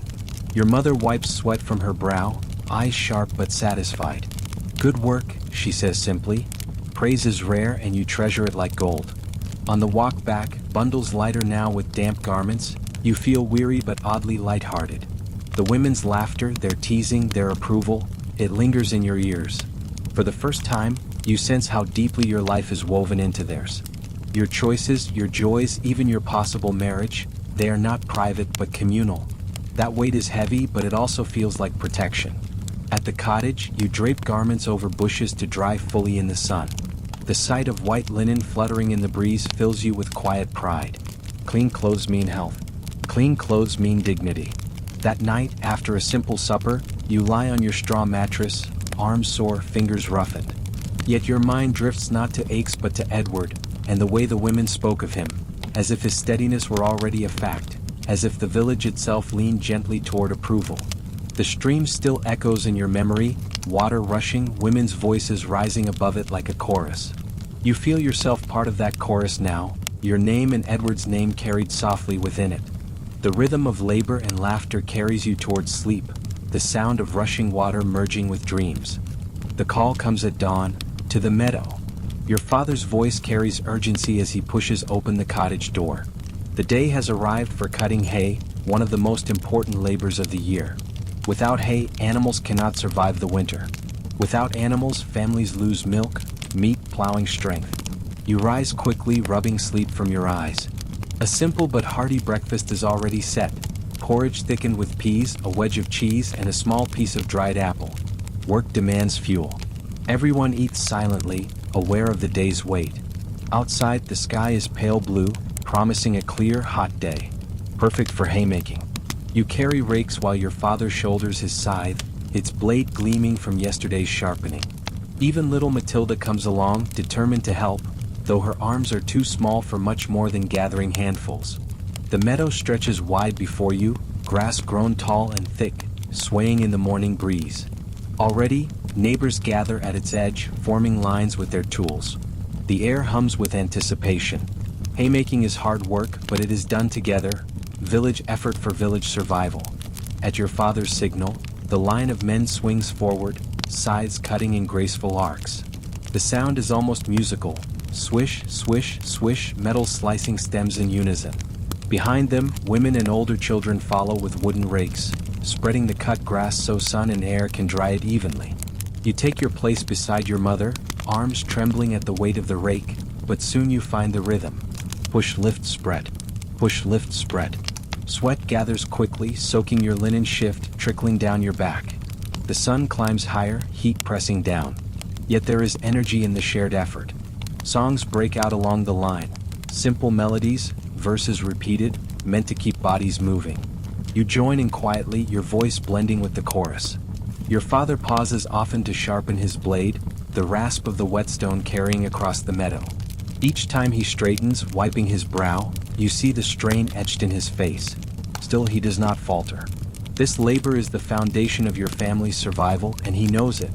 By mid-morning, the meadow smells sharp and sweet, grass drying in the sun. The cut rows stretch behind you like green rivers. Children too small for real work run at the edges, gathering wildflowers or chasing insects. The oldest villagers sit nearby, eyes sharp, offering advice and stories. Even without tools, they contribute by keeping watch over the little ones. As the sun reaches its height, a pause is called. Everyone gathers under the shade of a lone oak, grateful for relief. Bread, cheese, and ale are shared from baskets.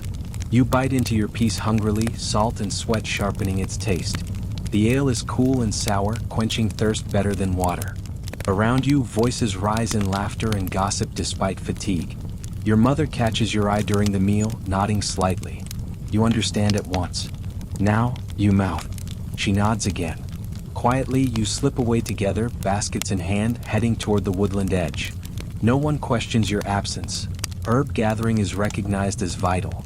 The cool shade beneath the trees feels like a blessing after hours in open sun. Birds sing overhead, hidden in green branches. Your mother moves with certainty, pointing out plants that to you still seem like ordinary weeds. St. John's wort, she says, fingers brushing its bright yellow petals. Gathered at midsummer, it wards off evil and lifts dark spirits. You pluck the blossoms carefully, placing them in your basket. Nearby, she finds chickweed, yarrow, mugwort. Each carries meaning, each gathered at the right moment for strength. Some for healing wounds, some for easing childbirth, some for protection against unseen forces. Whether science or superstition, these traditions keep your people alive, binding old knowledge with new. For a brief moment, you forget the ache in your muscles, the weight of the day. Here, in the shade with your mother, gathering herbs feels almost sacred.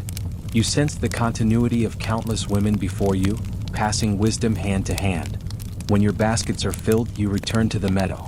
The others are already at work again, scythes flashing in the sun, rakes spreading cut grass into wide carpets.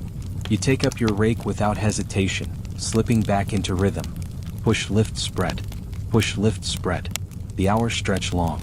Your arms burn, your back protests, but you keep moving. Sweat stings your eyes, dust clings to your skin, yet the meadow slowly transforms. By late afternoon, nearly every stalk is cut, spread evenly to dry. The scent is heady, filling the air with summer's richness. At last, as the sun dips lower, the work pauses. The meadow lies golden, blanketed in hay. Tomorrow it will be turned again and soon gathered into stacks. If weather holds, the harvest will be safe, animals fed through winter. Exhausted, you walk home with your family, steps slow but spirits high. This is not just survival. It is victory won by sweat and community. At the cottage, there is still evening work.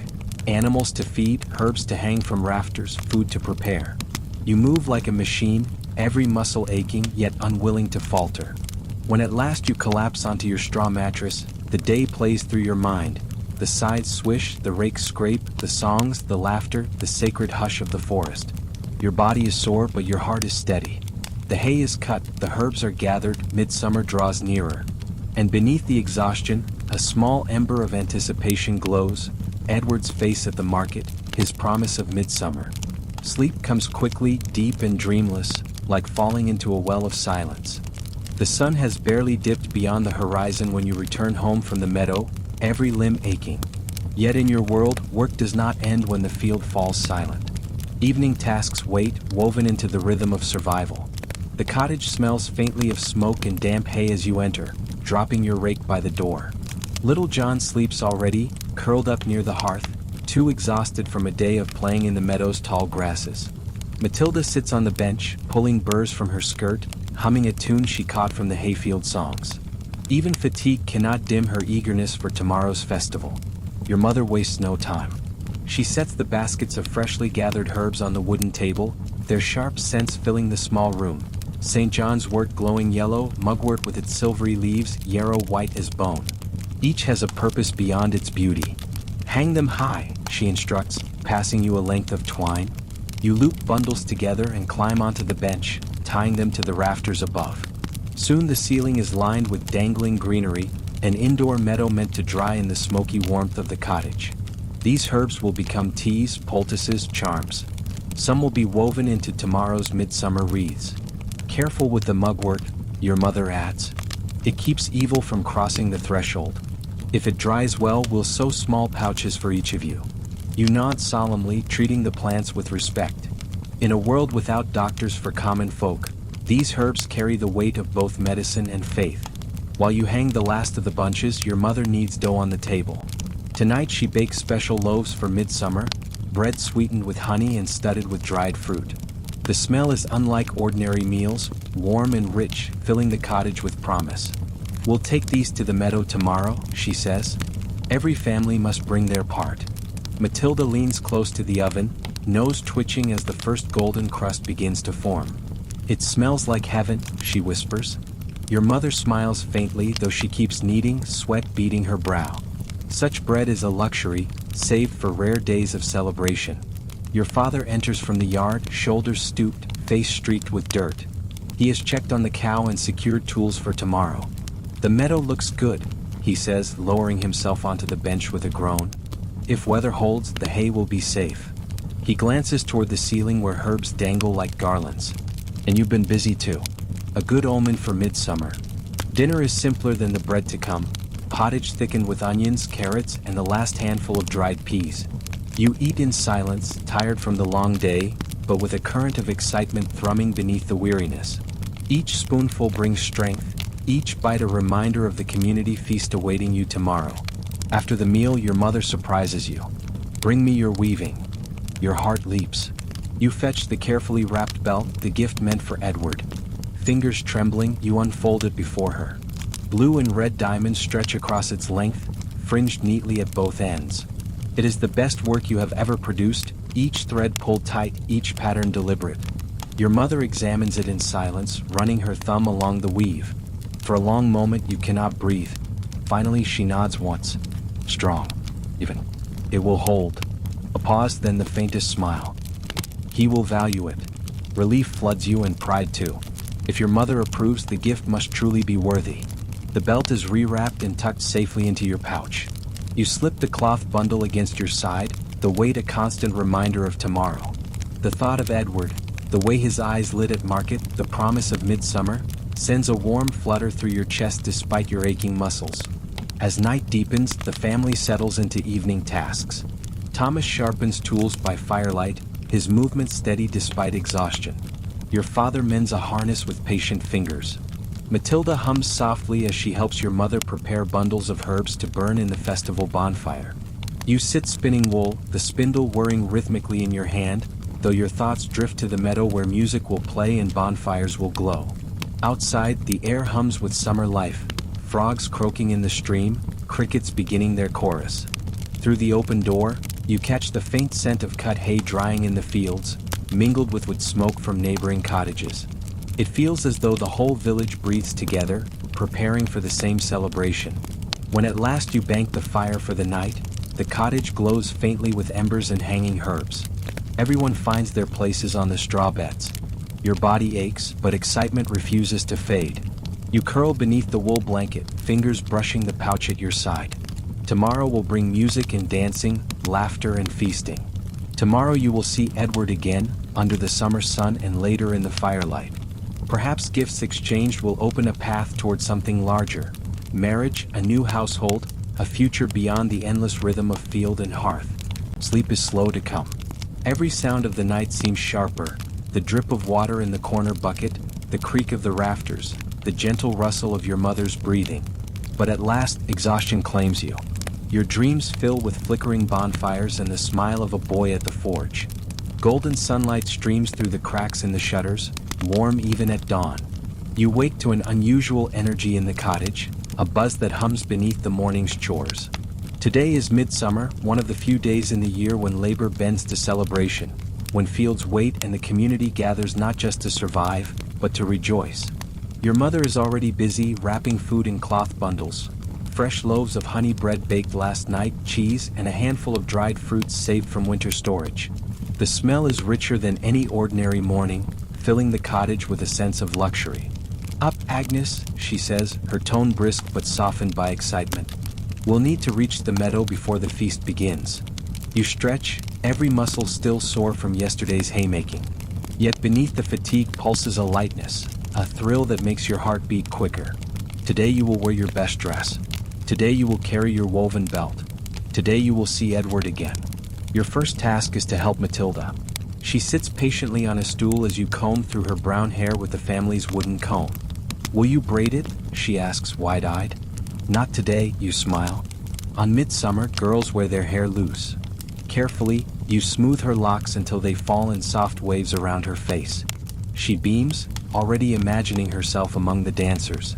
Your own hair has been washed with precious soap saved for this day, rinsed in herbal water your mother prepared. It shines in the sunlight, a detail that fills you with quiet pride. You let it fall down your back, though you tuck a small flower behind your ear, plucked from the hedgerow outside.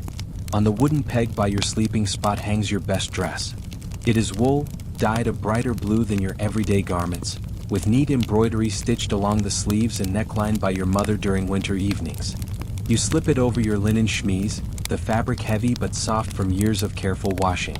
For once, you feel adorned rather than merely clothed. Your mother examines you critically, then nods. You look well. Remember, midsummer is for joy, but eyes are always watching. Carry yourself with pride. Beside the dress, your pouch waits. Inside rests the carefully wrapped belt, its diamonds of red and blue glowing in your mind even before you see them. You tie the pouch securely at your waist, fingers brushing it often, as if to reassure yourself it is real. Meanwhile, your father has splashed water on his face, combed his beard, and put on a cleaner tunic. He looks almost formal, though the weight of his authority remains unchanged. Thomas stands tall in his best clothes as well, proud of his role in the family's work and perhaps eager for his own moments at the festival. Even little John is scrubbed and dressed, though his hair sticks out in every direction no matter how many times your mother smooths it down. Breakfast is quick, porridge sweetened with a drizzle of honey. The sweetness feels like a promise, a hint of the day's coming feast. You eat with appetite, your mind already racing ahead to the meadow where music will play and bonfires will blaze. By mid-morning, you and your family step onto the road, joining the steady stream of villagers heading toward the festival grounds. The dirt path is alive with voices, laughter, songs, snatches of gossip.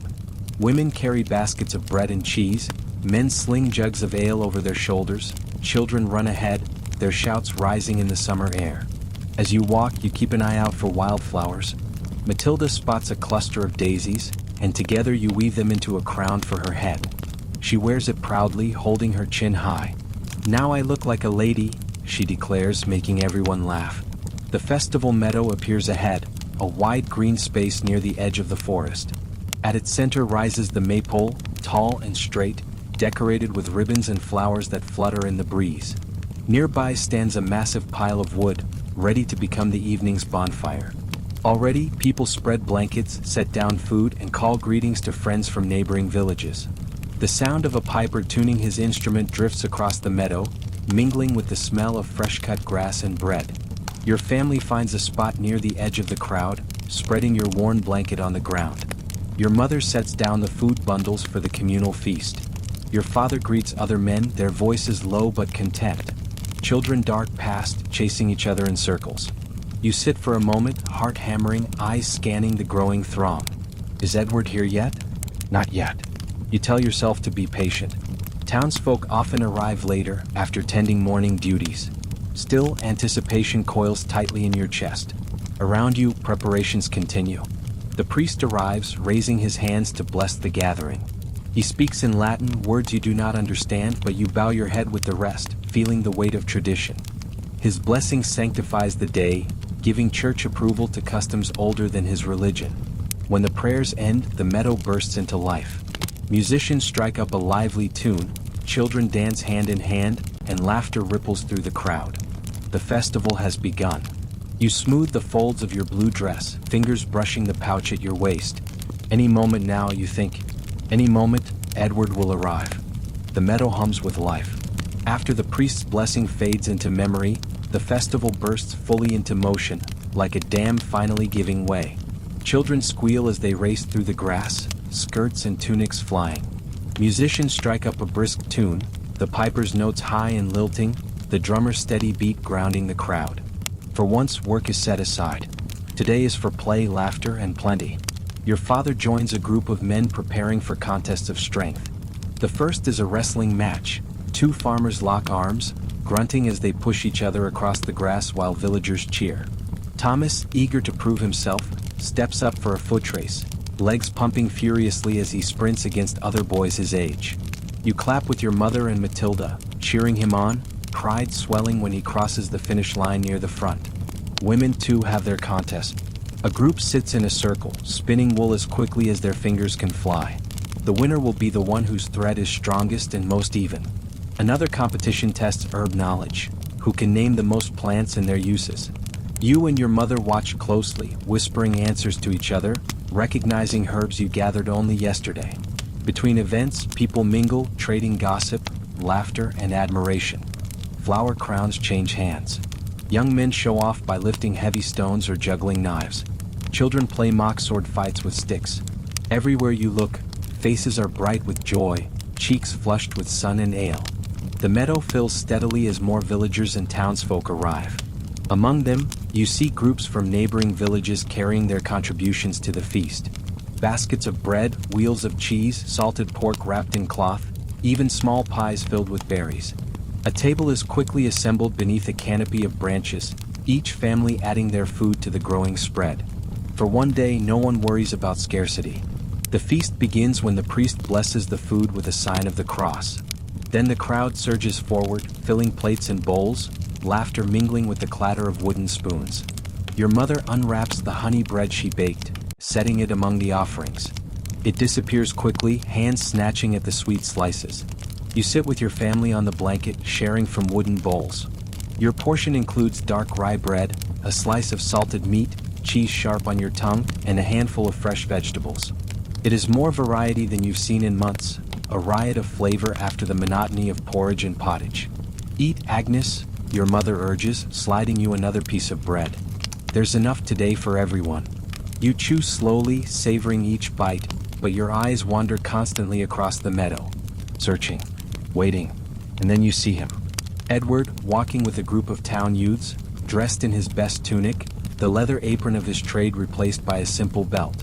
Even from a distance, you notice the way his shoulders have broadened, the quiet confidence in his step.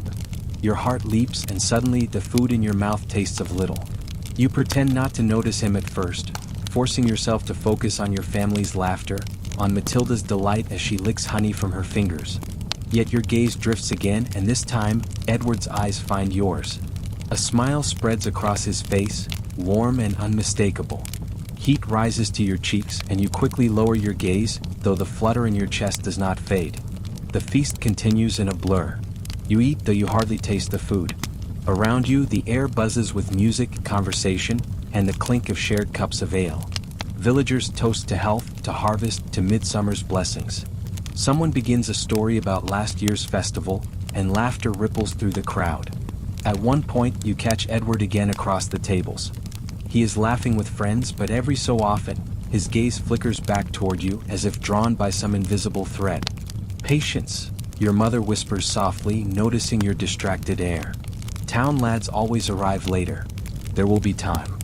Her words are both a comfort and a reminder. In your world, courtship is never private. It unfolds in the open, under the watchful eyes of family and neighbors. Every glance, every smile, every word carries weight.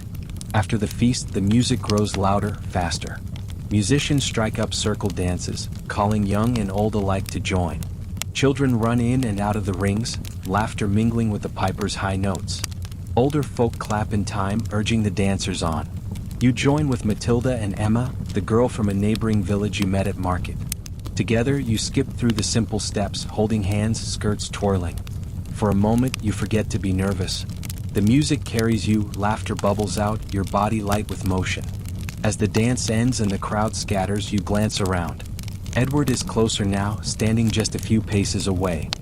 He hasn't spoken yet, but his presence is unmistakable, like a fire smoldering at the edge of your vision. The day is not over. The real heart of midsummer comes later, when the bonfire blazes and couples slip into the shadows to speak more freely. But already your heart beats faster. Already you know tonight will be different. The piper's tune fades and laughter scatters across the meadow as dancers catch their breath. You smooth the folds of your blue dress, cheeks still warm from the movement. For a moment, you feel exposed, as though everyone can see the quickened beating of your heart. Then you notice him. Edward stands only a few steps away now. The crowd shifts and suddenly there is no buffer of strangers between you. His brown hair curls slightly at his temples, darkened with sweat from the summer heat. He looks older than he did at market, more solid somehow, though the same spark of warmth flashes in his eyes. "Agnes," he says, your name carried on the summer air.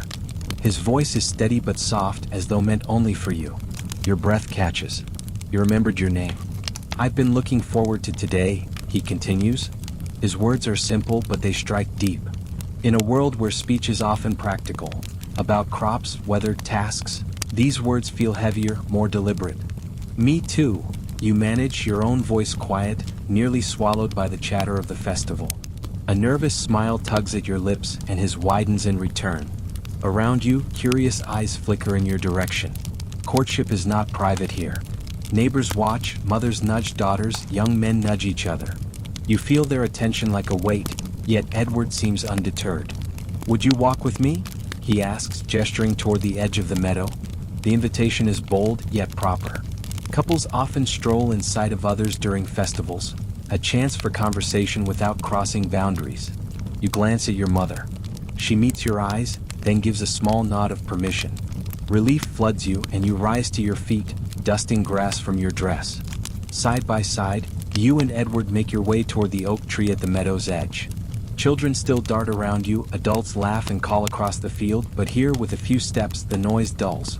You walk with space between you, careful to maintain the proper distance, yet aware of every inch that separates you. "I made something for you," Edward says after a few moments. He reaches into a small pouch at his belt, pulling out a bundle wrapped in clean cloth. He holds it carefully, almost reverently, as though it contains more than metal and stone. Your heart leaps. "I made something for you too," you admit quickly, fingers brushing the pouch tied at your waist. For a moment, you both laugh at the timing, the sound easing the tension. Then, with shy formality, you trade gifts. His hand brushes yours as he passes the cloth bundle. The touch is fleeting, but it sends a spark through your arm, heat rushing to your cheeks. You unwrap the cloth slowly, revealing a brooch shaped like a flower. 5 delicate petals, each etched with fine detail, surround a small polished stone at the center. The craftsmanship is exquisite, far finer than anything your family owns. It catches the sunlight, throwing back a glimmer that feels almost magical. "It's beautiful," you whisper, awe softening your voice. "I thought it might hold your cloak in winter," Edward says, watching your reaction anxiously. "The stone is for protection. My father helped me polish it." The mention of his father's involvement makes the gift more than personal. It is a gesture of family approval, a sign that your connection is noticed and perhaps welcomed. Meanwhile, Edward unwraps your belt. His fingers trace the red and blue diamonds woven carefully into the fabric. His eyes narrow with focus, not in judgment but in appreciation.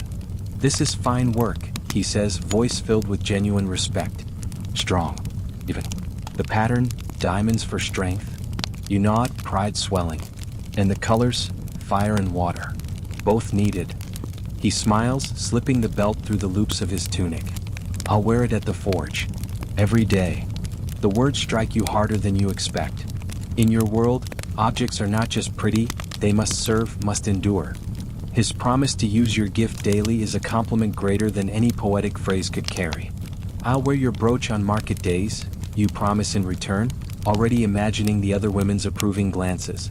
For a while, you both stand in the dappled shade of the oak tree, the festival buzzing behind you. Conversation flows more easily now, about your families, about the forge where he trains, about the weaving you do in winter. You discover small similarities, shared rhythms of life, the kind of knowledge that builds the beginnings of trust. My father says I'll be ready for my masterwork by winter, Edward tells you, pride in his voice. If it's approved, I'll take commissions of my own by spring. The implication hangs between you. A man who can take his own commissions is a man who can support a household. My mother says my weaving is strong enough to sell now, you reply, offering your own quiet declaration of worth. A woman who can produce goods beyond her family's needs brings value to a marriage. The words are practical, yet beneath them beats something more tender. Neither of you names it, not yet. But it grows with each glance, each smile, each shared silence. Eventually, the music calls you back. The festival continues and propriety demands your return. As you walk together toward the crowd, you sense the eyes upon you again. But this time you do not shrink from them. You carry the brooch in your hand, the belt shining at Edward's waist, and know that today marks the beginning of something larger than midsummer alone. The sun dips low, painting the meadow in gold. Shadows stretch long across the grass, and a murmur passes through the gathered crowd. It is time. Men and older boys carry torches to the great pile of wood stacked high at the meadow's center. The priest steps forward, blessing the fire with a sweep of his hand, words in Latin drifting upward like smoke. Then, with ceremony and cheer, the torches touch the wood. Flames lick upward, small at first, then roaring as dry branches catch. Heat radiates outward, washing over the crowd in waves. Sparks leap into the twilight, tiny stars against the darkening sky. The bonfire lives, and the festival shifts into its evening heart. Children squeal and dance in circles at a safe distance, their faces glowing orange. Young men shout and leap across smaller fires kindled from the main blaze, a ritual for luck and courage. The church may frown, but tonight even the priest looks the other way. The midsummer fire is older than his sermons, older than the stone church itself. Musicians strike a faster tune. The piper's notes soar high above the crackle of flames, the drummer's beat pulsing like a heartbeat. Circles form again, hands clasped, feet stamping in time.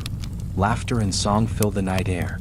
You join the dance, skirts swishing as you move with the others, your body carried by rhythm and heat. The firelight casts every face in strange relief, familiar neighbors transformed into flickering masks of light and shadow. For a moment, it feels as though the entire village has slipped into another world, one where time bends and spirits walk among you. In the whirl of the dance, you catch glimpses of Edward. He moves easily, strength visible in each step, his tunic now belted with your gift. Pride swells in your chest. Each time your eyes meet, the world narrows until only the two of you remain. At last, a new song begins, slower, more intimate. Couples form smaller circles, hands brushing, then pulling apart, then brushing again. Edward is suddenly there, standing before you, his hand extended. "Would you dance with me?" he asks. Your heart leaps, but your hand does not hesitate. You place it in his, warm and calloused, and together you step into the circle. The steps are simple, forward, back, turn, repeat. Yet each movement feels charged, as though the fire itself pulses between you. When your hands meet, a thrill runs through you. When you turn apart, anticipation builds for the next touch. Around you, voices sing the old verses, words known since before memory. You join softly, your voice blending with Edward's as he sings beside you, his tone deep and sure. The fire crackles higher, sparks falling like stars. The circle turns again, and Edward leans closer, just enough for you to hear over the music. "Thank you," he murmurs, "for the belt. I meant what I said, I'll wear it always." You smile, breathless from both dance and meaning. "And I'll wear your brooch. It will remind me of midsummer, and of you." The song swells, carrying your words away into the summer night. Later, as the fire burns lower and the musicians pause to drink, couples drift toward the meadow's edge. Edward walks with you again, this time without hesitation. The air is cooler here, though the bonfire's glow reaches even into the shadows. "Will you jump the flame?" he asks, nodding toward the small fires where youths test their courage. You laugh softly, shaking your head. "I've never dared." "Then perhaps next year," he says, smiling. "Together." The thought lingers in the air between you. Next year, a promise unspoken, a possibility stretching beyond tonight. For now, you watch as others leap, skirts and tunics flying, laughter erupting when someone stumbles but clears the fire. The ritual is both playful and serious. To leap is to embrace luck, to show readiness for what the year may bring. You imagine yourself beside Edward, hand in hand, soaring over flame. The image warms you more than the fire itself. When the musicians resume, the dances grow wilder, freer.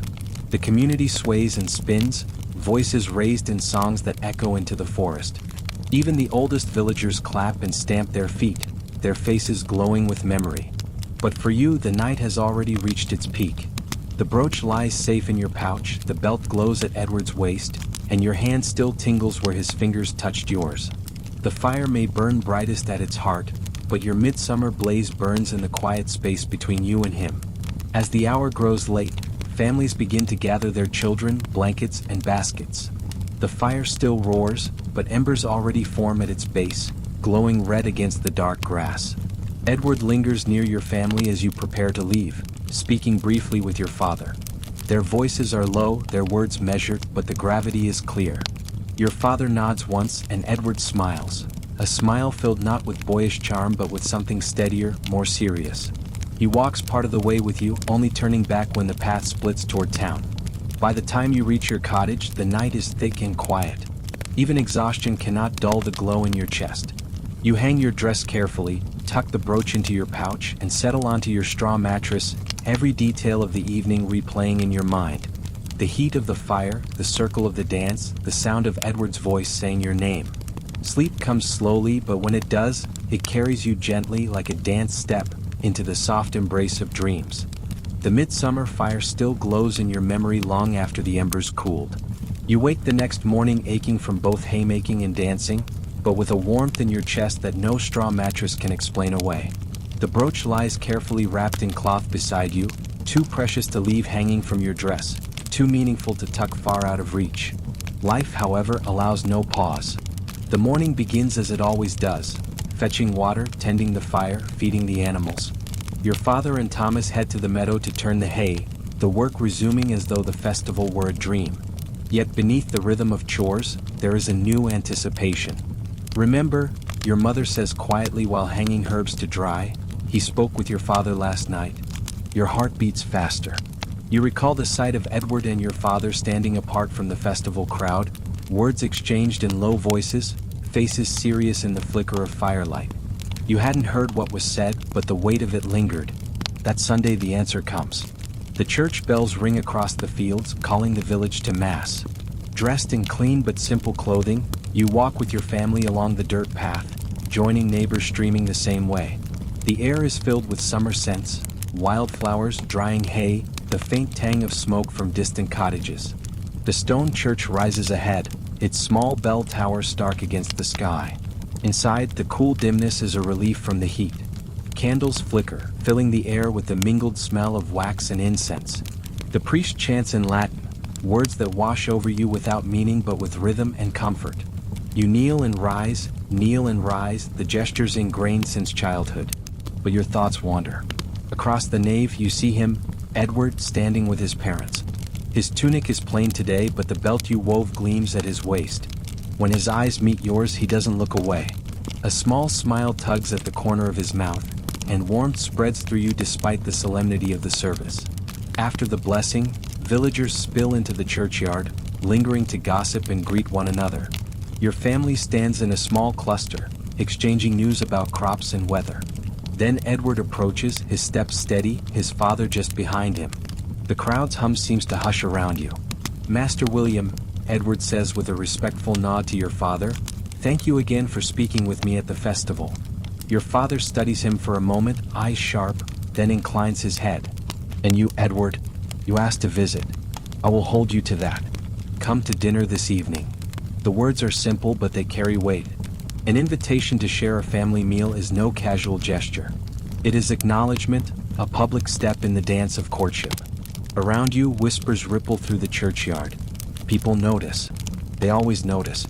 Edward's father claps his son on the shoulder, pride clear in his expression.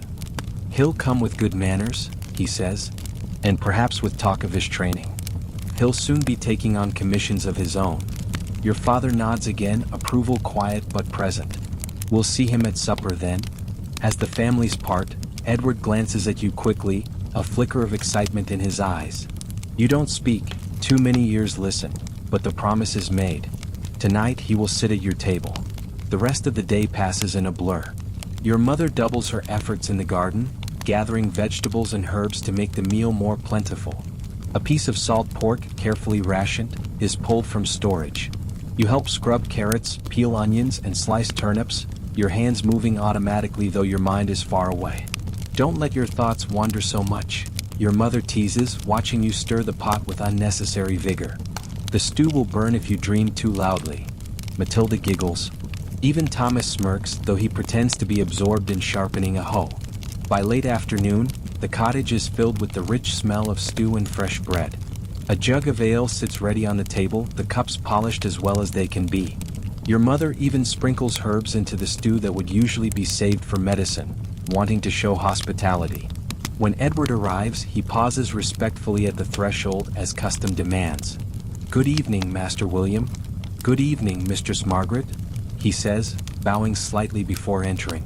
He has made an effort, you notice. His tunic is freshly laundered, his hair combed, and at his waist gleams the belt you wove. The sight sends a surge of pride through you so strong it nearly takes your breath. Your father gestures him to a seat at the table. Conversation begins stiffly at first. Questions about his training at the forge, the progress of his masterwork, the price of iron. Edward answers carefully, speaking with respect but also confidence. Your father listens, nodding occasionally, offering small grunts of approval. Your mother steers the talk toward practical matters. Herbs for tempering metal, the reliability of town trade routes, the price of salt. Edward responds thoughtfully, showing he has been taught not only skill but also judgment. You sit quietly, offering food, refilling cups, your cheeks warm but your heart soaring. This is no longer just midsummer dancing. This is the weaving of two households, tentative but real. When the meal ends, Edward thanks your parents sincerely, praising the stew, complimenting the bread, even noticing the herbs hung from the rafters. Your father stands, signaling the visit is done, but there is no dismissal in his tone. "You'll walk with us next Sunday," he says. "After Mass." It is permission, an opening. The path ahead is not yet fixed, but it is no longer just a dream. As Edward departs, you catch his eye one last time. No words pass between you, but the promise is clear. Midsummer was only the beginning. Sunday dinner becomes more than a single event. It becomes a rhythm. Each week after Mass, Edward joins your family at the cottage. At first, the visits feel formal, his posture careful, his words measured as though each sentence is being weighed. But gradually the stiffness eases. The sound of his laughter begins to feel at home among the crackle of the fire and the clatter of wooden bowls. The village notices. They always notice. After the first dinner, whispers ripple through the churchyard. By the third, it is no longer whispers but knowing nods. Women at the well ask, "How was your Sunday guest?" Men in the field slap your father on the back, grinning. Children giggle when you pass, singing snatches of silly songs about weddings. Courtship is not a private matter here. It is a community affair, woven into the fabric of village life. At home, your siblings react in their own ways. Matilda follows you like a shadow, peppering you with questions about Edward's smile, his words, whether you like him. Little John, too young to understand, announces to neighbors that Agnes is marrying the smith. To your mortification and everyone else's amusement. Thomas, on the other hand, becomes protective, watching Edward with narrowed eyes at first, then slowly softening as their conversations drift toward tools, plows, and iron. Your parents maintain a steady calm, but you can see their approval in small gestures. Your father listens more intently when Edward speaks about his training. Your mother offers extra herbs for his family's meals, small tokens of goodwill. The cottage feels subtly different on Sundays, charged with the weight of possibility. For you, the visits are both thrilling and daunting. You sit across from him at the table, feeling the heat of his gaze even when you pretend to be focused on the stew. His belt, the one you wove, gleams at his waist, a constant reminder that something of yours moves with him every day. Between meals, conversation expands beyond trade and weather. Edward asks about your weaving, about the herbs you and your mother gather, about the rhythms of fieldwork. You ask about his forge, about the master he trains under, about the metals he works with. Slowly, a picture emerges of two lives not separate, but potentially intertwined. One Sunday after the meal, your father gestures for Edward to join him outside. The two men stand near the cow shed, voices low but serious. You cannot hear their words, but when they return, your father's expression is more open, his approval clearer. That night, as he banks the fire, he says simply, "The boy works hard. He could provide." It is the closest thing to open praise you've heard him give. Still, expectation is heavy. In a village where every marriage affects the flow of land, work, and alliances, nothing is simple. Other girls watch you with a mix of envy and curiosity. Some whisper, wondering how soon a betrothal might be announced. Older women advise you in hushed tones about patience, about the importance of proving yourself as a capable wife as well as a good match. Life outside of courtship continues. Fields need tending, hay needs stacking, animals need feeding. The work does not lessen, though your thoughts often drift. While your hands spin wool, you imagine Edward shaping iron, hammer striking anvil in steady rhythm. While you weed the garden, you recall the warmth of his hand brushing yours during a midsummer dance. The tasks are endless, but they are softened by hope. Sometimes you meet Edward outside the formal setting of Sunday dinner. At market, he greets you with a smile, slipping you a polished nail or a small iron buckle as tokens. At church, his voice joins yours in hymns, the harmony low and steady beside your higher notes. These moments, small as they are, bind you closer. One evening, after a particularly long day of spinning, you step outside to shake dust from your dress. The air is cool, the sky deep with stars. From the distance comes the faint ringing of metal, the sound of Edward working late at the forge. The steady clang echoes across the fields, reaching even your cottage. You close your eyes, listening, and it feels like a heartbeat calling across the night. Yet doubt sometimes creeps in. What if his masterwork fails? What if his father cannot afford to set him up with his own forge? What if another girl, richer or better connected, catches his eye? In the stillness of the night, such worries press heavily. You whisper prayers to saints for guidance, for patience, for strength to trust in what is yet to come. Still, each Sunday he returns. Each time, his seat at the table feels less like that of a guest and more like that of a future member of the family. Your siblings chatter more freely with him. Your mother asks his opinion on practical matters. Your father listens without suspicion. And always, when his eyes meet yours, the same warmth flares. A fire banked carefully but burning all the same. The rhythm of courtship is slow, deliberate, bound by community and tradition. Yet within its steady beats lies something unmistakable. A promise that your life may shift, not in sudden leaps, but in carefully measured steps. Each dinner, each glance, each shared word is a thread in the weaving of a future you are only beginning to imagine. The weeks after midsummer slide into high summer, the hottest, busiest season of the year. The hay is stacked safely in the barn, oats stand tall in the fields, and the garden brims with beans, cabbages, and onions. Work is relentless, yet beneath it all, another rhythm beats steady, Edward's presence at your family table each Sunday. By now, no one in the village doubts what these dinners mean. Women at the well no longer ask, they nod knowingly. Men in the fields greet your father with smiles that say more than words. Even children chant teasing songs when you pass, linking your name with Edward's as though the match is already sealed. Your heart both soars and trembles beneath this weight. Joy comes with each visit, the warmth in his smile, the way his hands cradle the wooden cup at supper, the steady pride with which he wears your belt. Yet with joy comes fear. Nothing is certain until families speak, until promises are made before witnesses. One evening, after another shared meal, Edward lingers by the fire as your siblings drift toward their straw beds. Conversation turns from ordinary matters to something heavier. My master says I'll present my masterwork by winter, Edward tells your father, his voice steady. A plowshare strong enough to carry my mark. Your father grunts, approval hidden but not absent. And when that's done, then I can take commissions of my own. My father says he'll help me set up a forge near the town gate. Edward glances at you briefly, then back at your father. A man with a forge can keep a household. The words hang in the smoky air, bold and unmistakable. Your breath catches, though you keep your eyes lowered, fingers busy with your spindle. Your father studies him for a long moment. Finally he nods once. We'll speak when the masterwork is done.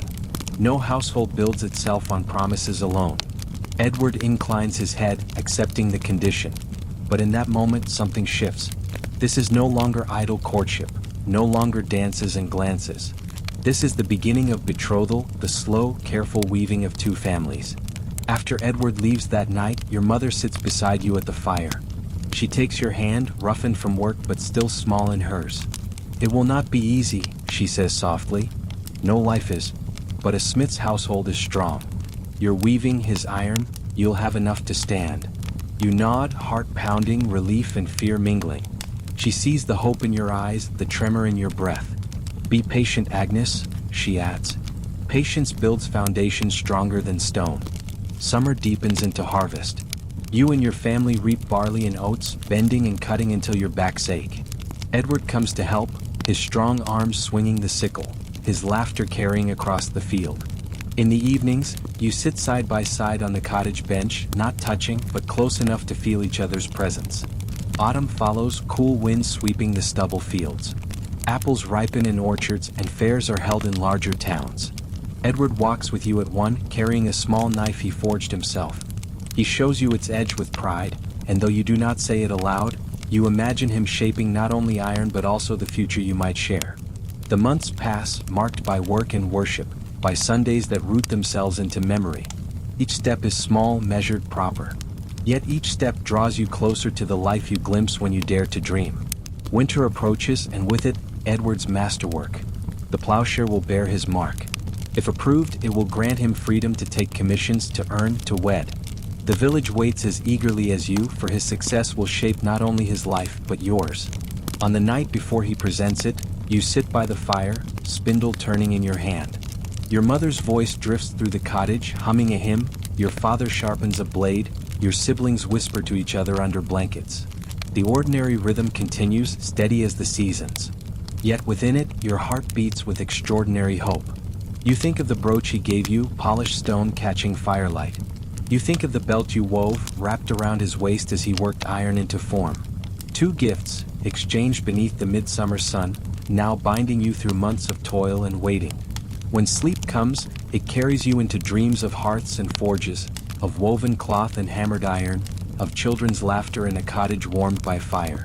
Dreams not of ease, for you know such ease does not exist for people like you, but of partnership, of labor shared and love steady. Your story, Agnes, is not extraordinary. It is the story of countless women before and after, bound to land, to seasons, to family. Yet within its ordinariness lies something eternal. The human heart seeking warmth in another, the weaving of two lives into one.